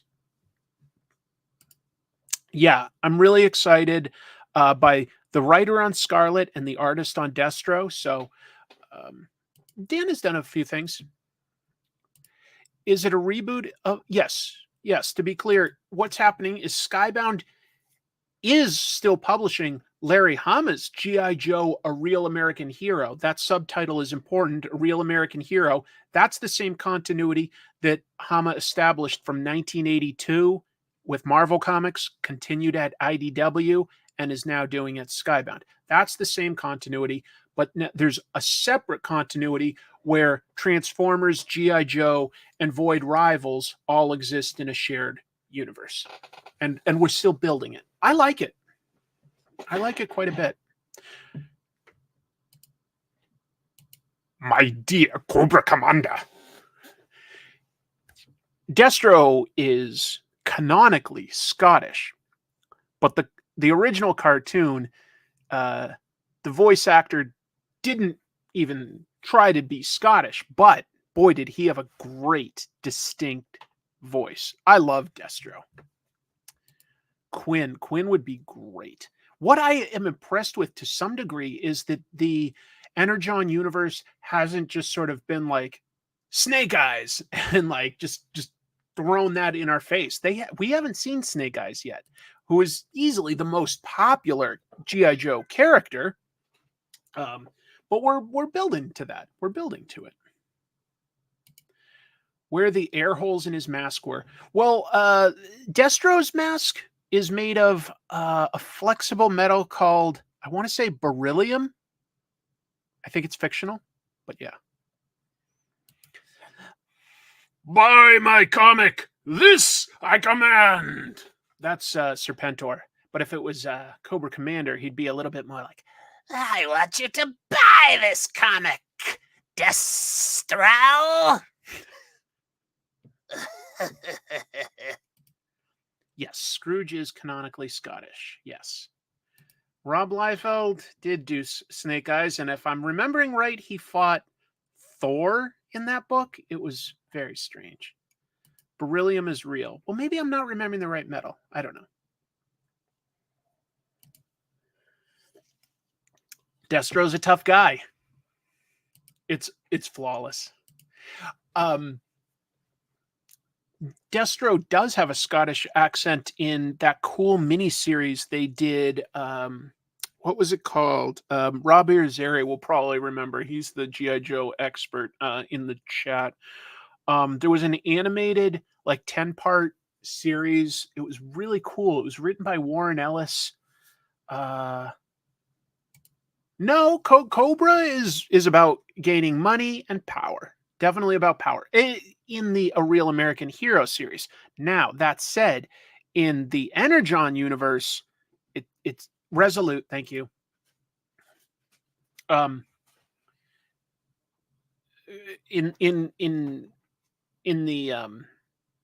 this new series,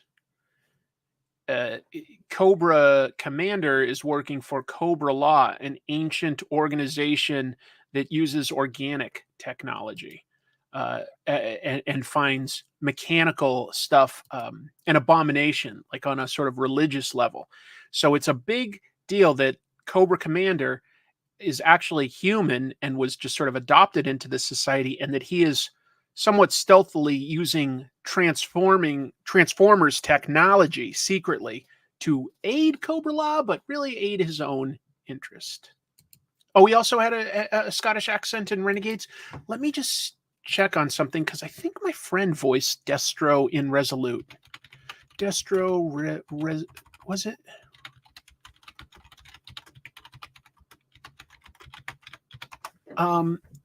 Yeah. Eric Bauza. I used to have him on my old podcast, and he voiced Destro for G.I. Joe Resolute, and he did give him a Scottish accent, but still sort of gave it that deep intonation that Destro had on the 80s cartoon. Anyway, enough about G.I. Joe. I love G.I. Joe. Dark Horse is releasing a new edition of a cool Geoff Darrow comic. I think this is so cool. This is so cool. So we've got a Shaolin Cowboy book. It's going to be all 240 pages of the Cruel to Be Kin series, which was 7 issues. And it's going to print it at 8 inches by 12 inches. So it's going to be printed a little bigger than your typical comic. Art, of course, by Geoff Darrow, but did want to give credit to Dave Stewart, who does the colors. I think that really, really suits Geoff Darrow's highly detailed artwork, because while Stewart does some gradations, he never covers up the artwork. You know, he does a lot of more flat colors inside, and it really looks good that way. So this version will have no dialogue. So it's called the Silent but Deadly Edition. Yeah, that's a fart joke. That's definitely a Geoff Darrow hallmark. But yeah, they're cutting out all the dialogue and telling the story without it. Interesting. This comes out September 18th. And the premise, if you haven't read it, because this did come out back in the day, but in order to keep a newborn Komodo dragon from joining the endangered species list, the Shaolin Cowboy must first make him an orphan and then adopt him into the ways of the Intercepting Fist. Hi, Cat. Hey. Could you get out from under there, bud? And then they go on a road trip together. It's funny. It's action-packed. This is really, really cool. So excited for this new printing. Interesting that they used the Shadows font. It's similar. Yeah, it's similar. Dave Stewart is such a great colorist. Oh yeah, one of the best. One of the best. He knows what sort of techniques work best with each artist. Yep, Arthur Burkhart is a great voice actor. But I'll tell you this, if you go to a convention and Arthur is a guest there, if you bring him a Destro to sign, great. Do not bring him Pimp Daddy Destro, which is a real and weird variation. He does not find that charming. I don't blame him. It's pretty weird. But there's a lot to go into there. But just don't put that in front of him. There is dialogue in the regular version, but I think it is a story that can work without it when I started thinking about it. Okay. I didn't think I'd do this, but let's see. Pimp Daddy Destro. All right, bear with me. I'll see if I can make sense of this. Let me put that there. Ay. Nope.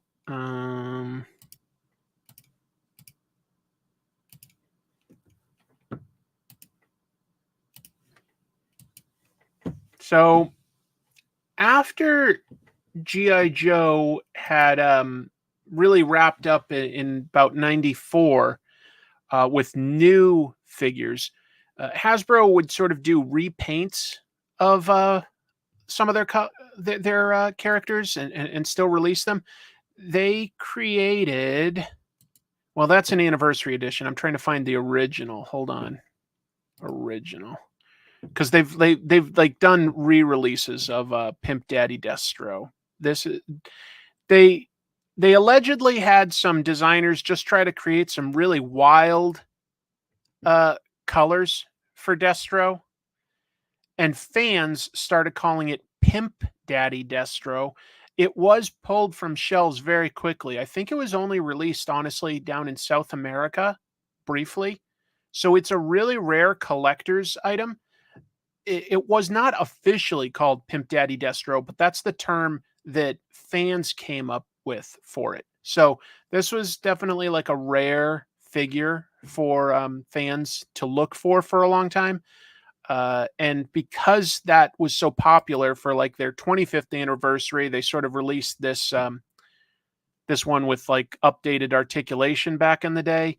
And then for the current classified series, they released it as they changed the PD in Pimp Daddy to Profit Director Destro, trying to make it a little less offensive, but certainly a direct homage to that wild coloring. Anyway, if you're into G.I. Joe, that's one of the most difficult to obtain action figures, the original one, because it was really not released in big quantities. And yeah. So, Pimp Daddy Destro. Since the voice actor of Destro from the cartoon, Arthur Burkhart, is an African American, you can probably understand why he wouldn't find a character called Pimp Daddy Destro very amusing. Let me wrap up the news. So yeah, I love Geoff Darrow's artwork. He's amazing, and I am always excited to see a new release of his work, even if it's a re-release that's slightly changed. Did I skip one? No. Kieron Gillen and artist Caspar Wigngaard are creating a new superhero series, creator-owned, but I thought it was really an interesting take on the idea. Let me explain. So these two guys are going to launch a new creator-owned series at Image Comics. It's called The Power Fantasy. It's going to come out August. And here's the premise. There are exactly 6 superpowered beings in the world, and the future of humanity hinges on them all getting along, because the consequences of them ever falling out would be global catastrophe. We're saying that they're each they each have the power of like an entire nation's nuclear arsenal. So the idea of them battling, the fallout from that would just be way too catastrophic. So the entire world is invested in just sort of keeping them happy and making sure that they get along. The comic is described by Image as taking an approach that sits between The Boys and Watchmen and a music video aesthetic. That is because Caspar Wigngaard is a cool, unique artist with a great, unique take on art. It's a cool idea, playing with the idea of superheroes as like, as weapons, trying to keep them under control by being happy. Only 6 of them, but if any 2 were to stop getting along, that would be bad. And this was interesting. They say it's specifically set from 1945 through 1999. So this is a period piece, essentially going through most of the Cold War post World War II. I don't know if that has to do with like their origins or what, but that could be interesting.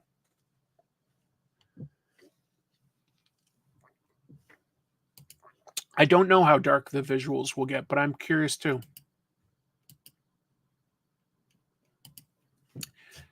Yeah. Glad. I don't know why 1999, although I could hazard a guess that what if it doesn't end happily? But I don't know.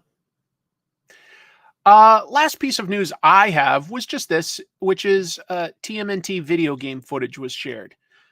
Paramount Game Studios and Outright Games are developing a Teenage Mutant Ninja Turtles Mutants Unleashed game. It's developed based on the recent animated movie Mutant Mayhem. And it's saying that players can explore New York City, the sewers, the skyscrapers in either single or two-player co-op. And it has all 5 of New York's boroughs. So it looks like it's going to have a lot of environments. Looks like it'll have a lot. We'll see. Y2K, yes. If you weren't alive then, it was definitely something everybody was worried about. We thought that all of our computers were going to crash. Yeah. And actually, to be clear, if a lot of programmers didn't like do a lot of like sort of crash programming in 1999, there actually was a lot of stuff that was going to literally crash that governs just about everything. So there was a real concern, but we addressed it. You weren't worried. I wasn't worried either. It doesn't matter that you didn't own a PC. What matters is that things like power plants run on PCs to a degree. So that was the concern. That was the concern. Anyway, so that looks like fun, potentially. I hope it's developed well. And let's go ahead and talk about some of the comics that came out this week, including Ultimate X-Men by Peach Momoko, because that was a big deal. Wait, your browser can't access other devices. Oh, sorry. Huh? Close other applications that might be using your camera. What? Hold on. I'm having an issue. Is this on? That's on. I do this every week. Why would it not work right now? Oh. Hello. How are you? I believe that's Lily.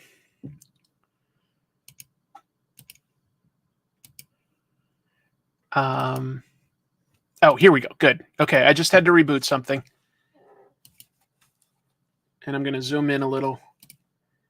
And let me adjust this a little. There we go. And I'm just going to move this over. So, this is so funny. What are you guys doing? Oh, you know what I'll do before I even show the comics? Let me show you one thing. So, this past week was my wife and I's 2nd wedding anniversary. And for a way to celebrate, we went out to do some life drawing, timed life drawing poses. And so I thought I'd just share a little of that real quick. Thank you so much for the super chat. Let's see. Needed to send some love since I hadn't caught you live in a while. Wanted to give you a tip for the news. Also, wanted to clarify I disagreed with the AI rumor about Derek that I commented on earlier. Oh, yeah. I think most people, I know that wasn't coming from you. You just said that a comic store thought that. I know. Yeah. It's the cats. Thank you. So, yeah, we went out to, I don't know if you guys know Dr Sketchys, but Dr Sketchys is a franchise. A lot of cities will have them, and you do timed poses. So, like you'll start with this is like a 30-second pose, like 30 seconds is all you've got. And then you graduate to like something more like a minute. You're just sort of getting the gesture. You're not like trying to do the best drawing of your life. You go up to something like this that's like about a 5-minute drawing. It's like, yeah, like about 5 minutes. It's fun. And then like you eventually get up to like a 10-minute drawing, and eventually like a 20-minute drawing. Although like in this one, I was sitting towards the back, so all I could see was this guy's head in front of the model. And then you do a 20-minute. And it's not like that I got everything, but it was a great model with a cool outfit, and we had a great time. I have 2 cats. They are brother and sister. They are Bengals. Well, like some of them are 10 minutes. Nothing better than life drawing. Hi. That's Lily. And over here is Jack, but you can't quite see him. Do you guys want to be on camera? Aha. Nope. Yeah, Dr. Sketchys is a blast. I've done Dr. Sketchys in DC when I lived there. And then I've gone to Dr. Sketchys in Tokyo twice, actually. And no, that isn't my wife. That was just the model for that month. But look up Dr. Sketchys. You might have one if you live in the city. And it's a blast. It's like, you pay maybe, it depends on what kind of a show it is, but it's usually held at like a bar/restaurant. Might be anywhere from like $15 to $30, depending. And you get to like draw models in timed poses. Sometimes there are contests. You can usually get a drink. It's a really relaxing, fun environment. It's really, really cool. There's definitely like it's a franchise. So basically, somebody can buy the rights to the Dr. Sketchys brand. They get some supporting materials, and they can use that in their city. Excuse me. Cat just climbed behind the computer, tried to tip over my coffee. No, not Bangles. Bengals. Bengals, like the amazing sports team. We won't say football. Oops. They're good. They're hungry right now, so they're like crawling all over the place here because they want food.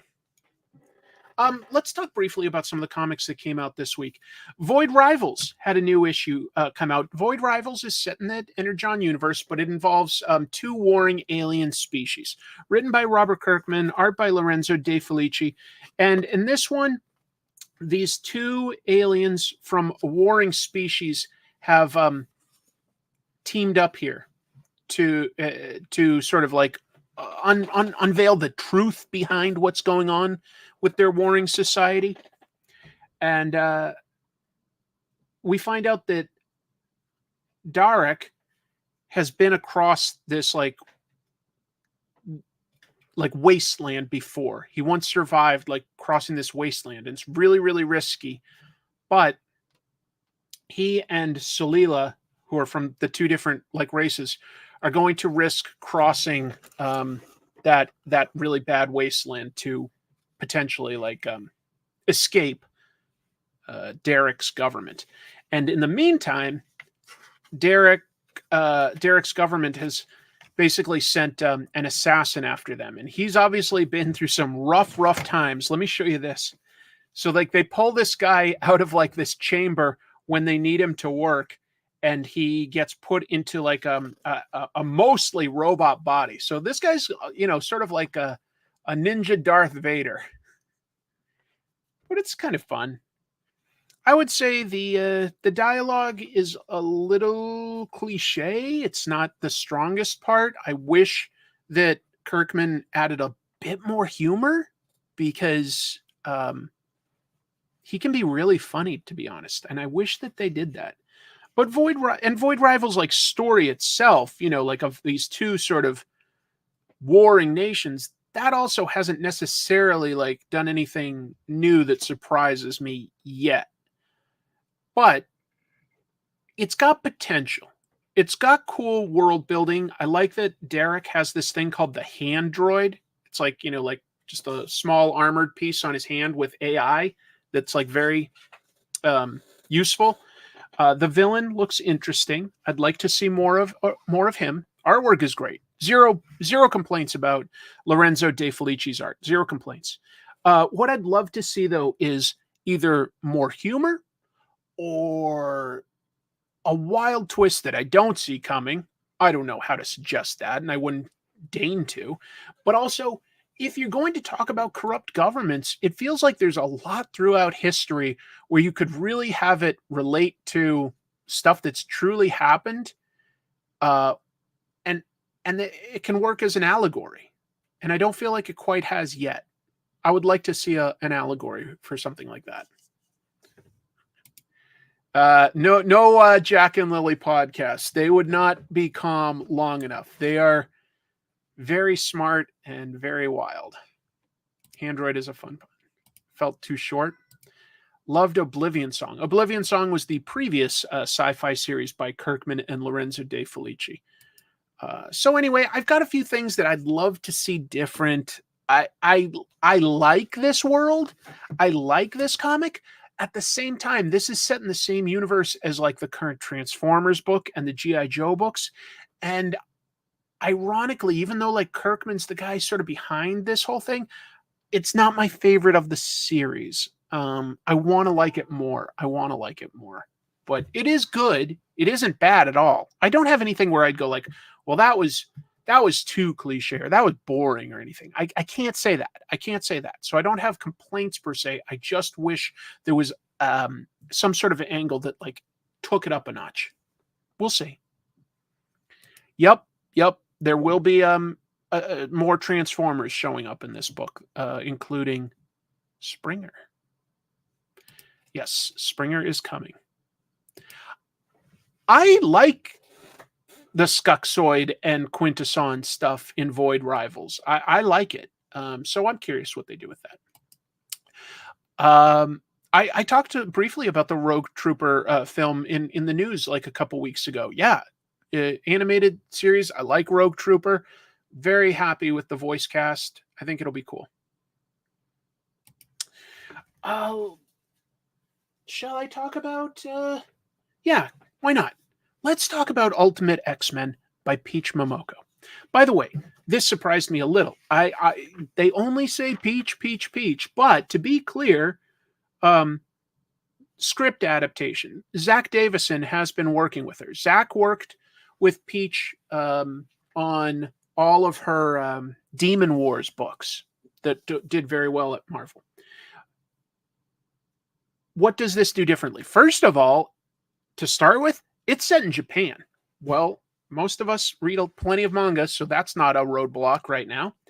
And it focuses very squarely for issue 1 on a girl in middle school. It is a character that we've seen in the main Marvel universe, Hisako,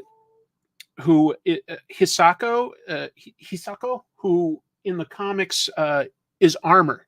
She was created in the Astonishing X-Men run, if I'm remembering right. Art by John Cassaday, script by Joss Whedon. But yeah, that's the entry point that we get is a middle schooler who's very awkward. There's a lot of cultural references in here that you may not understand at first. For instance, a boy giving Hisako the second button of his school uniform. On a school uniform, your second button is the one closest to your heart. So giving a girl the button off of your school uniform is a big deal. It's like a letterman giving his girlfriend a jacket or something like that. Okay?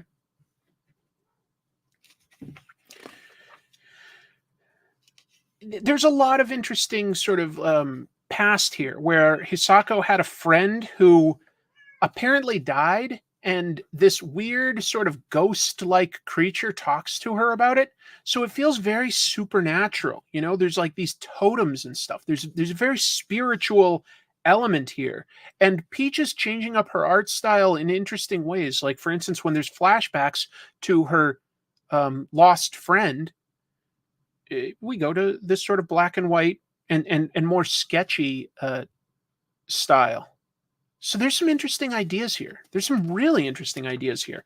And this monstrous thing is very simple, but very disturbing in its own way. I like it. There's some great scenes where Hisako's mutant powers kick in unexpectedly. She doesn't know that she really has these abilities. She almost gets hit by a car while riding her bike, and her armor form takes over. But in the 616 Marvel Comics, armor is well, she very consciously manifests, this pink suit of armor around her. But in this, it seems more like a spiritual guardian. I mean, like, this looks like some sort of a samurai shaped oni of some sort. I find I don't know. I find it very interesting.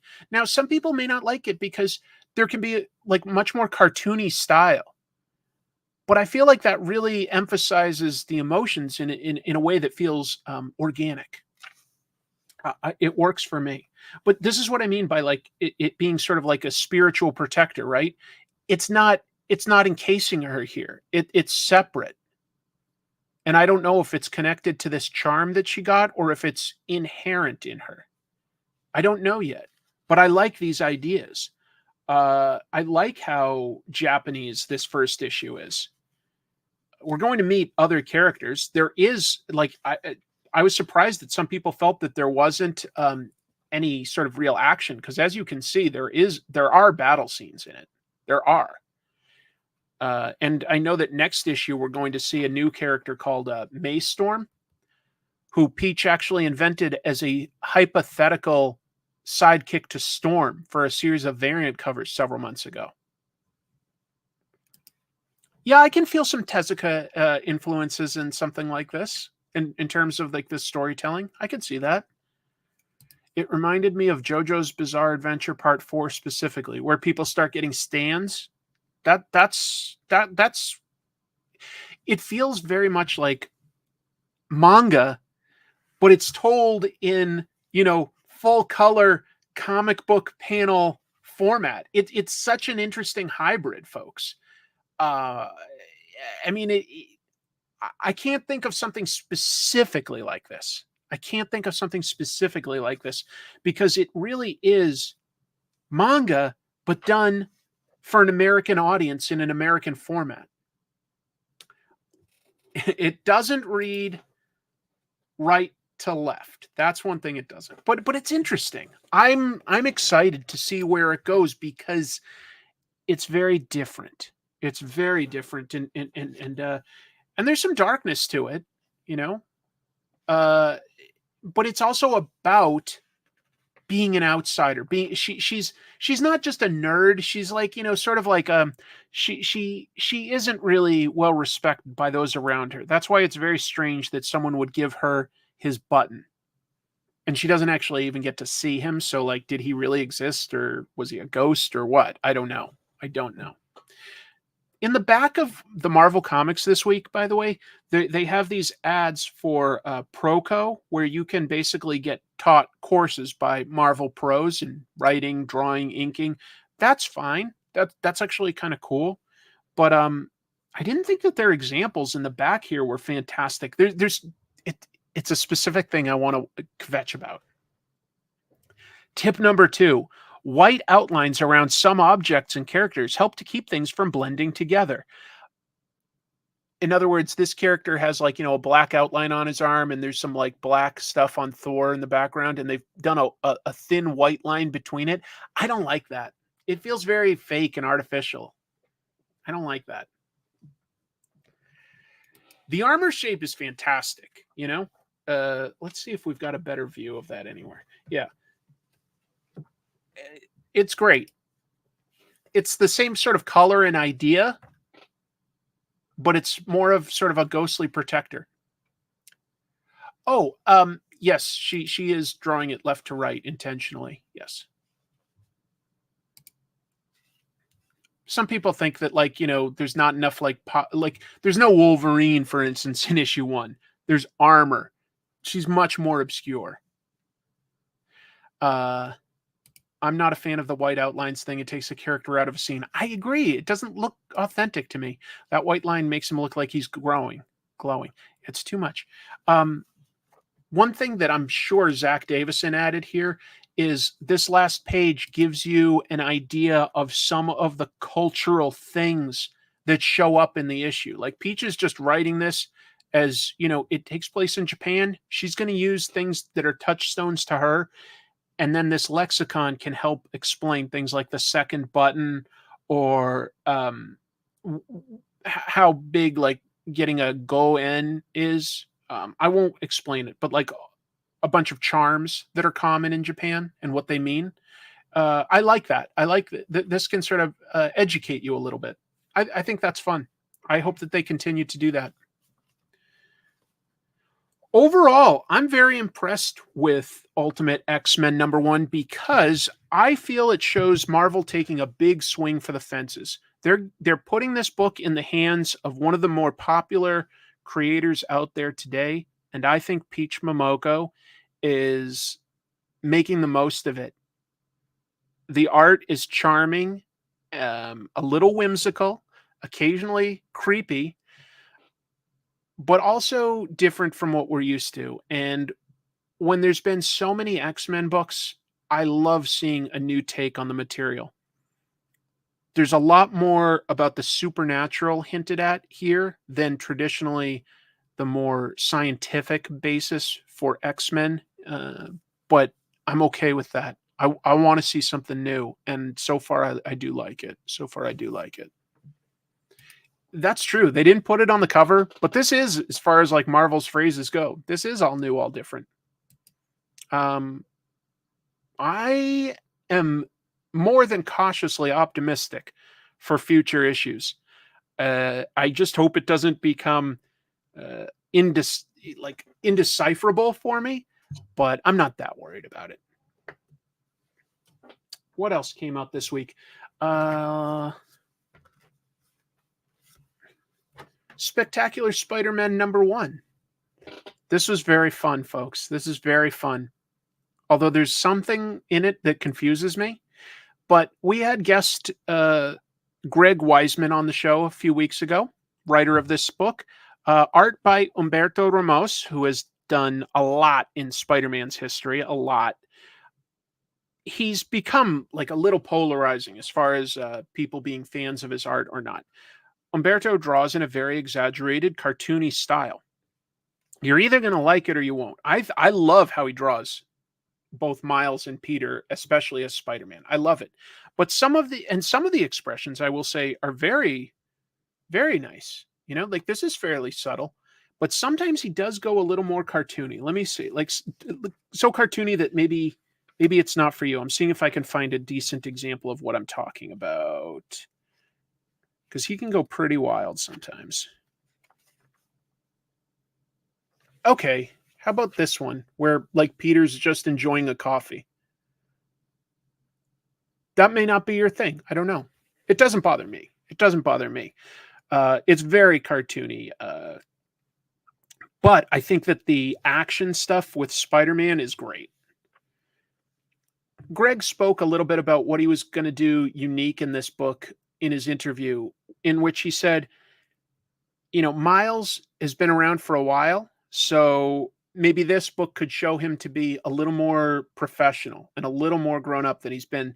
And also that this is Peter getting to cut loose with a friend a little bit more than just being like, a teacher. And this is Peter being a little bit sillier. And, obviously Spider-Man's always been a quipster, but I think it works quite well together here. Here's what's confusing to me, though, is they set up a bunch of, like subplots of stuff that I don't understand what is happening. They have this meanwhile here, and it's just some guy in court, but I don't know who these characters are. I guess this will pay off later.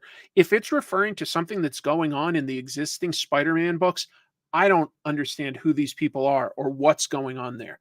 That's one example. They cut to this where it says meanwhile, and we've got like people putting on a Shakespearean play. Okay. We've got another meanwhile with two ladies realizing that, they like each other, which is fine. But who are all these people? All I can say is it's definitely intentional because there's several examples of stuff like that. I don't know where it's going. I hope it's an intentional subplot for the future issues. It's very strange that the whole meanwhile and having a whole page of characters that I don't know who they are. Rest assured, there's a reason why these are here. Okay, well, that's encouraging. What do you know that I don't know? What do you know? The solicitation for issue 2 says it's going to address these weird interludes. Oh, okay, good. Because I was like, I'll be honest, that's encouraging to hear, because I was worried that it was referring to stuff going on in other Spider-Man books that I'm supposed to know. And I'm like, I'm not reading them. So if I'm supposed to know who these are, I'm confused. But okay, people, they're asking the readers to be patient. I'm happy to be patient then. I'm happy to be patient if this is an intentional subplot. Good. You know what? I guess I just worried that it was connecting to the existing Spider-Man books, whereas I wanted a standalone story. And it sounds like that is what this is, based on the solicitations for issue 2. That makes me feel a little better. This does, aside from that, feel completely separate. Like there's no stuff going on where Peters or Miles are referring to, the adventures and the supporting characters that are going on in other books. And I don't need that. I just want them to have their own adventures together. They really react fun together. Peter's a little goofier, but Miles is definitely like nerdy. They've got a fun dynamic. It's worth exploring. And it's, they talk during a battle, like, should they call each other Spider-Man? Won't that be confusing? They're like, and they come to the conclusion, like, maybe if there was a third Spider-Man, it would be confusing. But if we're just talking to each other, no, we can call each other Spider-Man. If it becomes an issue, it'll become an issue. But for now, we'll just call each other Spider-Man. I like it. I will say, I do like team up type books. For instance, I always liked Iron Fist and Luke Cage together. I like that. When the Avengers in like the late 70s had Beast, or maybe it was even the 80s now that I think of it. I think it was the 80s. But Beast and Wonder Man were best friends. And I like that. I like, Nightcrawler and Wolverine together.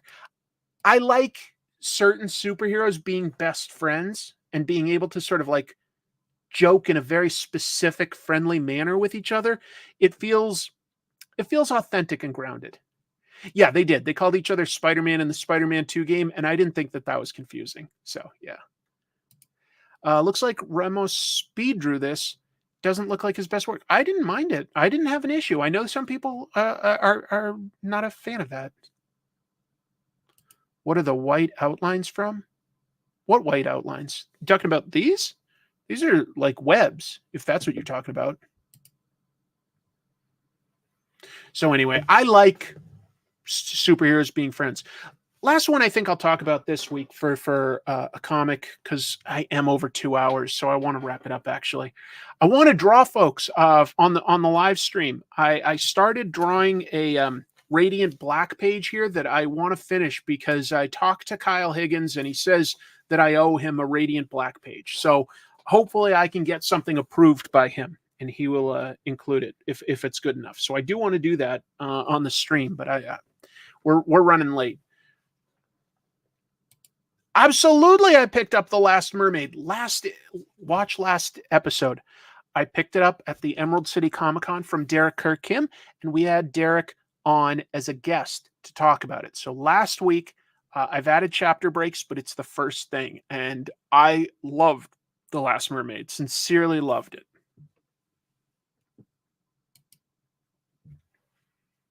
Maybe. Yes, Last Mermaid did sell out. I'm so happy, because sincerely, it's a really cool, fun story. If you don't know what I'm talking about, it's printed in a square format as compared to rectangular. It's a great post-apocalyptic story of a mermaid in a mech suit crossing a desert wasteland. How dangerous is that? Great book. Really recommend it. Great. So yes, Marvel has used their What If brand on aliens. I love this. I love What If in general. Not every issue is a banger, but a lot of them are fun no matter what. Probably a lot of you know what If is, but it's where the Watcher, Uatu, will say, hey, in this parallel universe, what if, the Punisher's family didn't die? Or what if Captain America was unthawed today? Or something like that. What if Conan existed in the modern world? They've got all sorts of wild things. What if Jane Foster could lift Thor's hammer? But now Disney owns 20th Century Studios, so that means they have the rights to things like Aliens and Predator and Planet of the Apes. This is the first time they've used What If on something other than the Marvel superheroes, and it's specifically on aliens. Great cover here by Phil Noto. Tons of people involved in this. The whole premise is right here. What if Carter Burke had lived? If you haven't seen 1986's Aliens, by the way, fantastic movie. Fantastic. Uatu is not in it. But basically, what happened was a couple people came up with the premise. Concept by Paul and Leon Reiser. Paul Reiser played Carter Burke in Aliens. His son is Leon. And they combined with some writers to come up with this premise where, and by the way, the art looks great. It's like not hyper realistic, but to me, yeah, I recognize like Hicks and Hudson and Ripley. I recognize them. Carter Burke.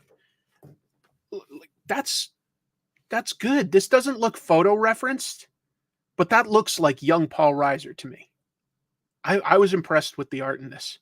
And it takes the premise of what if Carter Burke didn't die? Spoiler for a smaller supporting character. At one point, he, gets attacked by an alien. That's the last we see of him. He bumps into an alien. He arguably died there, right? Well, this says, okay, what if then, he was sort of like gummed up like the aliens do, but right before he died, we didn't get to see any of this, this explosion that had gone off in this battle actually freed him. And he then just sort of sneaks aboard the dropship to get back to the Sulaco with Ripley. And I was like, this is so subtle that like this honestly could have happened in the movie, just to be clear. It didn't, because we don't follow up with these characters, but it easily could have happened to the degree that this could have been, an Alien sequel from this point forward. If they didn't do Alien 3 and Alien Resurrection, you could have done this. You maybe they still won't want to. I don't know. Carter Burke was, if you don't know, he was the guy that worked for the company Weyland-Yutani, and they were the company that was trying to sabotage things so that they could get a hold of an alien xenomorph embryo within maybe Ripley or her crew in the first movie. In the second movie, they wanted to get like somebody infected, and that would get them through quarantine, because there'd be a quarantine to come onto Earth. But if it was like something was implanted in a person, they'd probably be able to miss it somehow. And this evil corporation wanted access to this biotechnology they knew existed in the universe. Ripley's the final girl that she can get rid of. She's the only one that can stand up to the aliens successfully. But what if Carter Burke had survived? And basically, since he snuck aboard the Sulaco and everything, in this version, he contacts Weyland-Yutani when they find out that, he hasn't successfully gotten a hold of an alien embryo or anything like that. They're ready to just leave the ship out there, and he and everybody else can die. And they're like, okay, we want you to kill Ripley, and then we'll rescue you if you do that. And he's like, just so that nothing comes down on the company. I don't want to recap everything. What I'll say is it goes in some very interesting directions from here, and it takes a time jump forward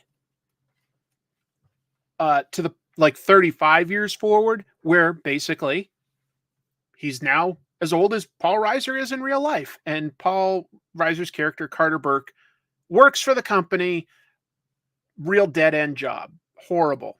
And he's got a long-term plan to turn his life around. Carter Burke was a bit of a scumbag. Yeah, 35 years may sound like a big time jump forward. At the same time, remember, like Ripley was in cryo sleep between each of the movies, and like between movie 1 and 2, they jumped 70 years forward. So, it's not that big a jump. It's not exactly trying to redeem Burke. That's what's cool about this, is for a minute, they seem like they're starting to redeem Burke. And then by the end, you're like, no, this is the same character that he was originally. So there's more to it than you'd expect. Just to be clear, this is issue 1. It's to be, there's going to be more issues. I'm not saying that either. I'm not saying that he made it back to Earth either. Disney technically owns the intellectual property of Alien, yes. Rewatch the movie again. It's so good. It's such a good movie. Aliens is awesome. I also, actually, even the first Alien versus Predator, I sort of enjoy for what it is, but I don't really love Ridley Scott's 2 prequels. They're a little dumb. Didn't necessarily expect this to work. I really didn't. But what started to convince me was, like, early on, like looking at the art, I was like, oh, I kind of like this art. Like, it looks like the characters, but it doesn't look super photo referenced. So I liked that. And the premise went in some interesting directions and still has more to reveal. So we will see. We will see. Just to be clear, a marketing company did reach out to me and ask if I wanted to have Paul Reiser and the writer of the book, I think Brian Volk Weiss, on the show. But I was a little too nervous to talk to them because it only credits Paul Reiser with the concept, not the actual writing. And I just did there. And I've been pretty busy with like having some comic book guests, and Daniel Warren Johnson than Paul Reiser.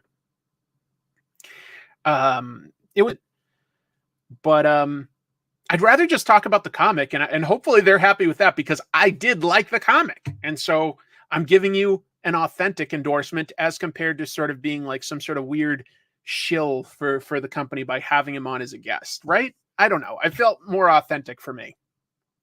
That's nice of you. That's nice of you. Let's see. They may have gotten your attention from a bigger audience. Yeah, I know. But you know what? Look, I've made decisions that I've just decided I'm committed to, in terms of like, I am happier to build an audience that likes what I put out rather than what I, like just sort of trying to do something artificial that will bring people in for an episode or two, but they're not going to hang around long term. Does that make sense? And I've turned down a lot of money for this. Jeez, I didn't expect over a year. Amazon offered me. I don't think I talked. Did I talk about like what Amazon offered me to review or give a positive review for the Boys animated series? Did I talk about that? I don't think I did. I'm sort of tempted. Like, we're at the tail end of the show, so not that many people will watch. Yeah, I have talked about it. Okay. I didn't remember if I had or not. Get the money next time. Free. They offered me $12,000. $12,000 they offered me to give a good review for like an episode on Comic Tropes. Give a good review. That was a long time ago now. I have mentioned it. Okay. I have mentioned it. So I'm not really sure. I couldn't remember if I shared it or not. Yeah, I know. $12,000. Yeah. Everybody's like reacting. Yes, American dollar. I know, I do like The Boys. So yeah, it's crazy. But I didn't want to take pay to give a positive review for something I hadn't seen it yet. It was like this upcoming animated series. And I declared, maybe that was a stupid idea. I admit, maybe it was stupid, because I did like it ultimately, but it didn't feel authentic. So I could have used it. That's for sure. I really could have used that money. Boy, can I right now. Because just so you know, when you do YouTube, they don't take the taxes out, which means I owe a lot of money at the end of the year for taxes. It's horrible. But anyway, hopefully it was the right thing to do. I don't know. Damn principles. I know. That was just to be clear. It wasn't like I just went, no thanks. I had to think about that hard. I know. Yeah, I could have said that it was paid, and I probably would have been honest, but I just didn't feel right about it. Maybe next time will be different. But I said no. And to be clear, it wasn't like they offered me that from the beginning. They started with like $3,000, and I thought that it was for an ad, like a 30-second ad, and I was like, yeah, sure. And then when I found out they meant I had to give a positive when I was, and which means think about what kind of a marketing budget Amazon has. But I guess it makes sense when you think of like how much money they spend on that Lord of the show, right?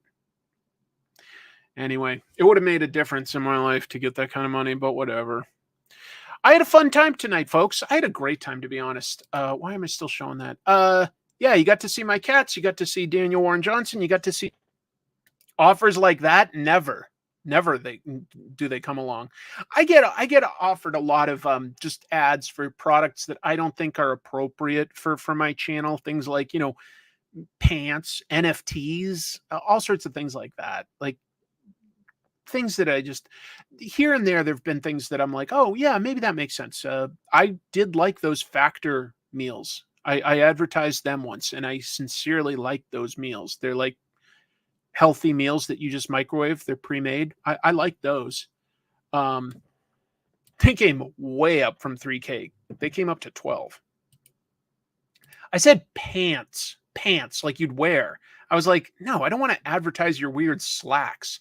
And things like desks or really crappy art pads for like drawing digitally. I'm like, well, drawing digitally makes sense, but the quality was just terrible. So I say no to just about all the ads. I should take some more because I could use some of that, but yeah. Theoretically, I could if I had a CPA, but I haven't really been able to find a CPA, so I just sort of take regular deductions. It's probably not the smartest way to do business, but yeah. But anyway, so yeah, I don't do too many ads, but I also don't like the ad process because you have to like write it yourself basically, and then you have to like record it and you have to show it for approval, which takes a day or two at least, maybe a couple days. And it's hard to get this done, but I do have Comic Tropes nearly finished being edited. Okay, so I've got an episode coming out really soon. I'm going to work on that as soon as I finish dinner tonight, and I'm really close to getting that up for everybody. And what I'd love is check out the show on this channel that I'm doing with Jim called Trash Movie Bonanza. We're talking about trashy movies, but there is something comic book related, and I would take ads from them for something like Trash Movie Bonanza. I did actually do Raid Shadow Legends once, and it doesn't force you to pay, but obviously like to really play the game, you have to like, so I did one, and then I've sort of turned down the rest of similar ones, but we'll see. But yes, Jim, if we get an offer for this channel for like from one of those companies, yes, we can definitely take that sponsorship. That would make sense, actually. But yeah, please check out Trash Movie Bonanza. We're going to have another episode ready for you guys very soon. But like, let's give this first episode a little room to breathe. I think you will like Jim's pick for a movie. He chose a movie called The Hand, which stars Michael Caine, Sir Michael Caine, as a comic book artist. A comic book artist with an anger problem, to be fair. But yes, still a comic book artist. Is there anything else? No, just consider hitting like and subscribe. And if you really want to support, for as low as $1 a month, I've got Patreon, Comic Tropes. That would support both that channel and this one. So thanks, everybody. I had a great time. We'll be back next week. I do have a guest next week. I do. It's going to be another big guest. It's going to be another really big guest, actually. No, I was seeing if I was going to tease it, but I'm not going to tease it. You can wait until there's a thumbnail up, but there's going to be a big guest next week and hopefully some interesting news. Thanks everybody for being here. You guys really make it a fun show. You're funny and insightful. It's great. So, thanks everybody. Double salute, right? Double salute. You earned it. Yup. Take care, everybody. Thank you. Take care. Bye.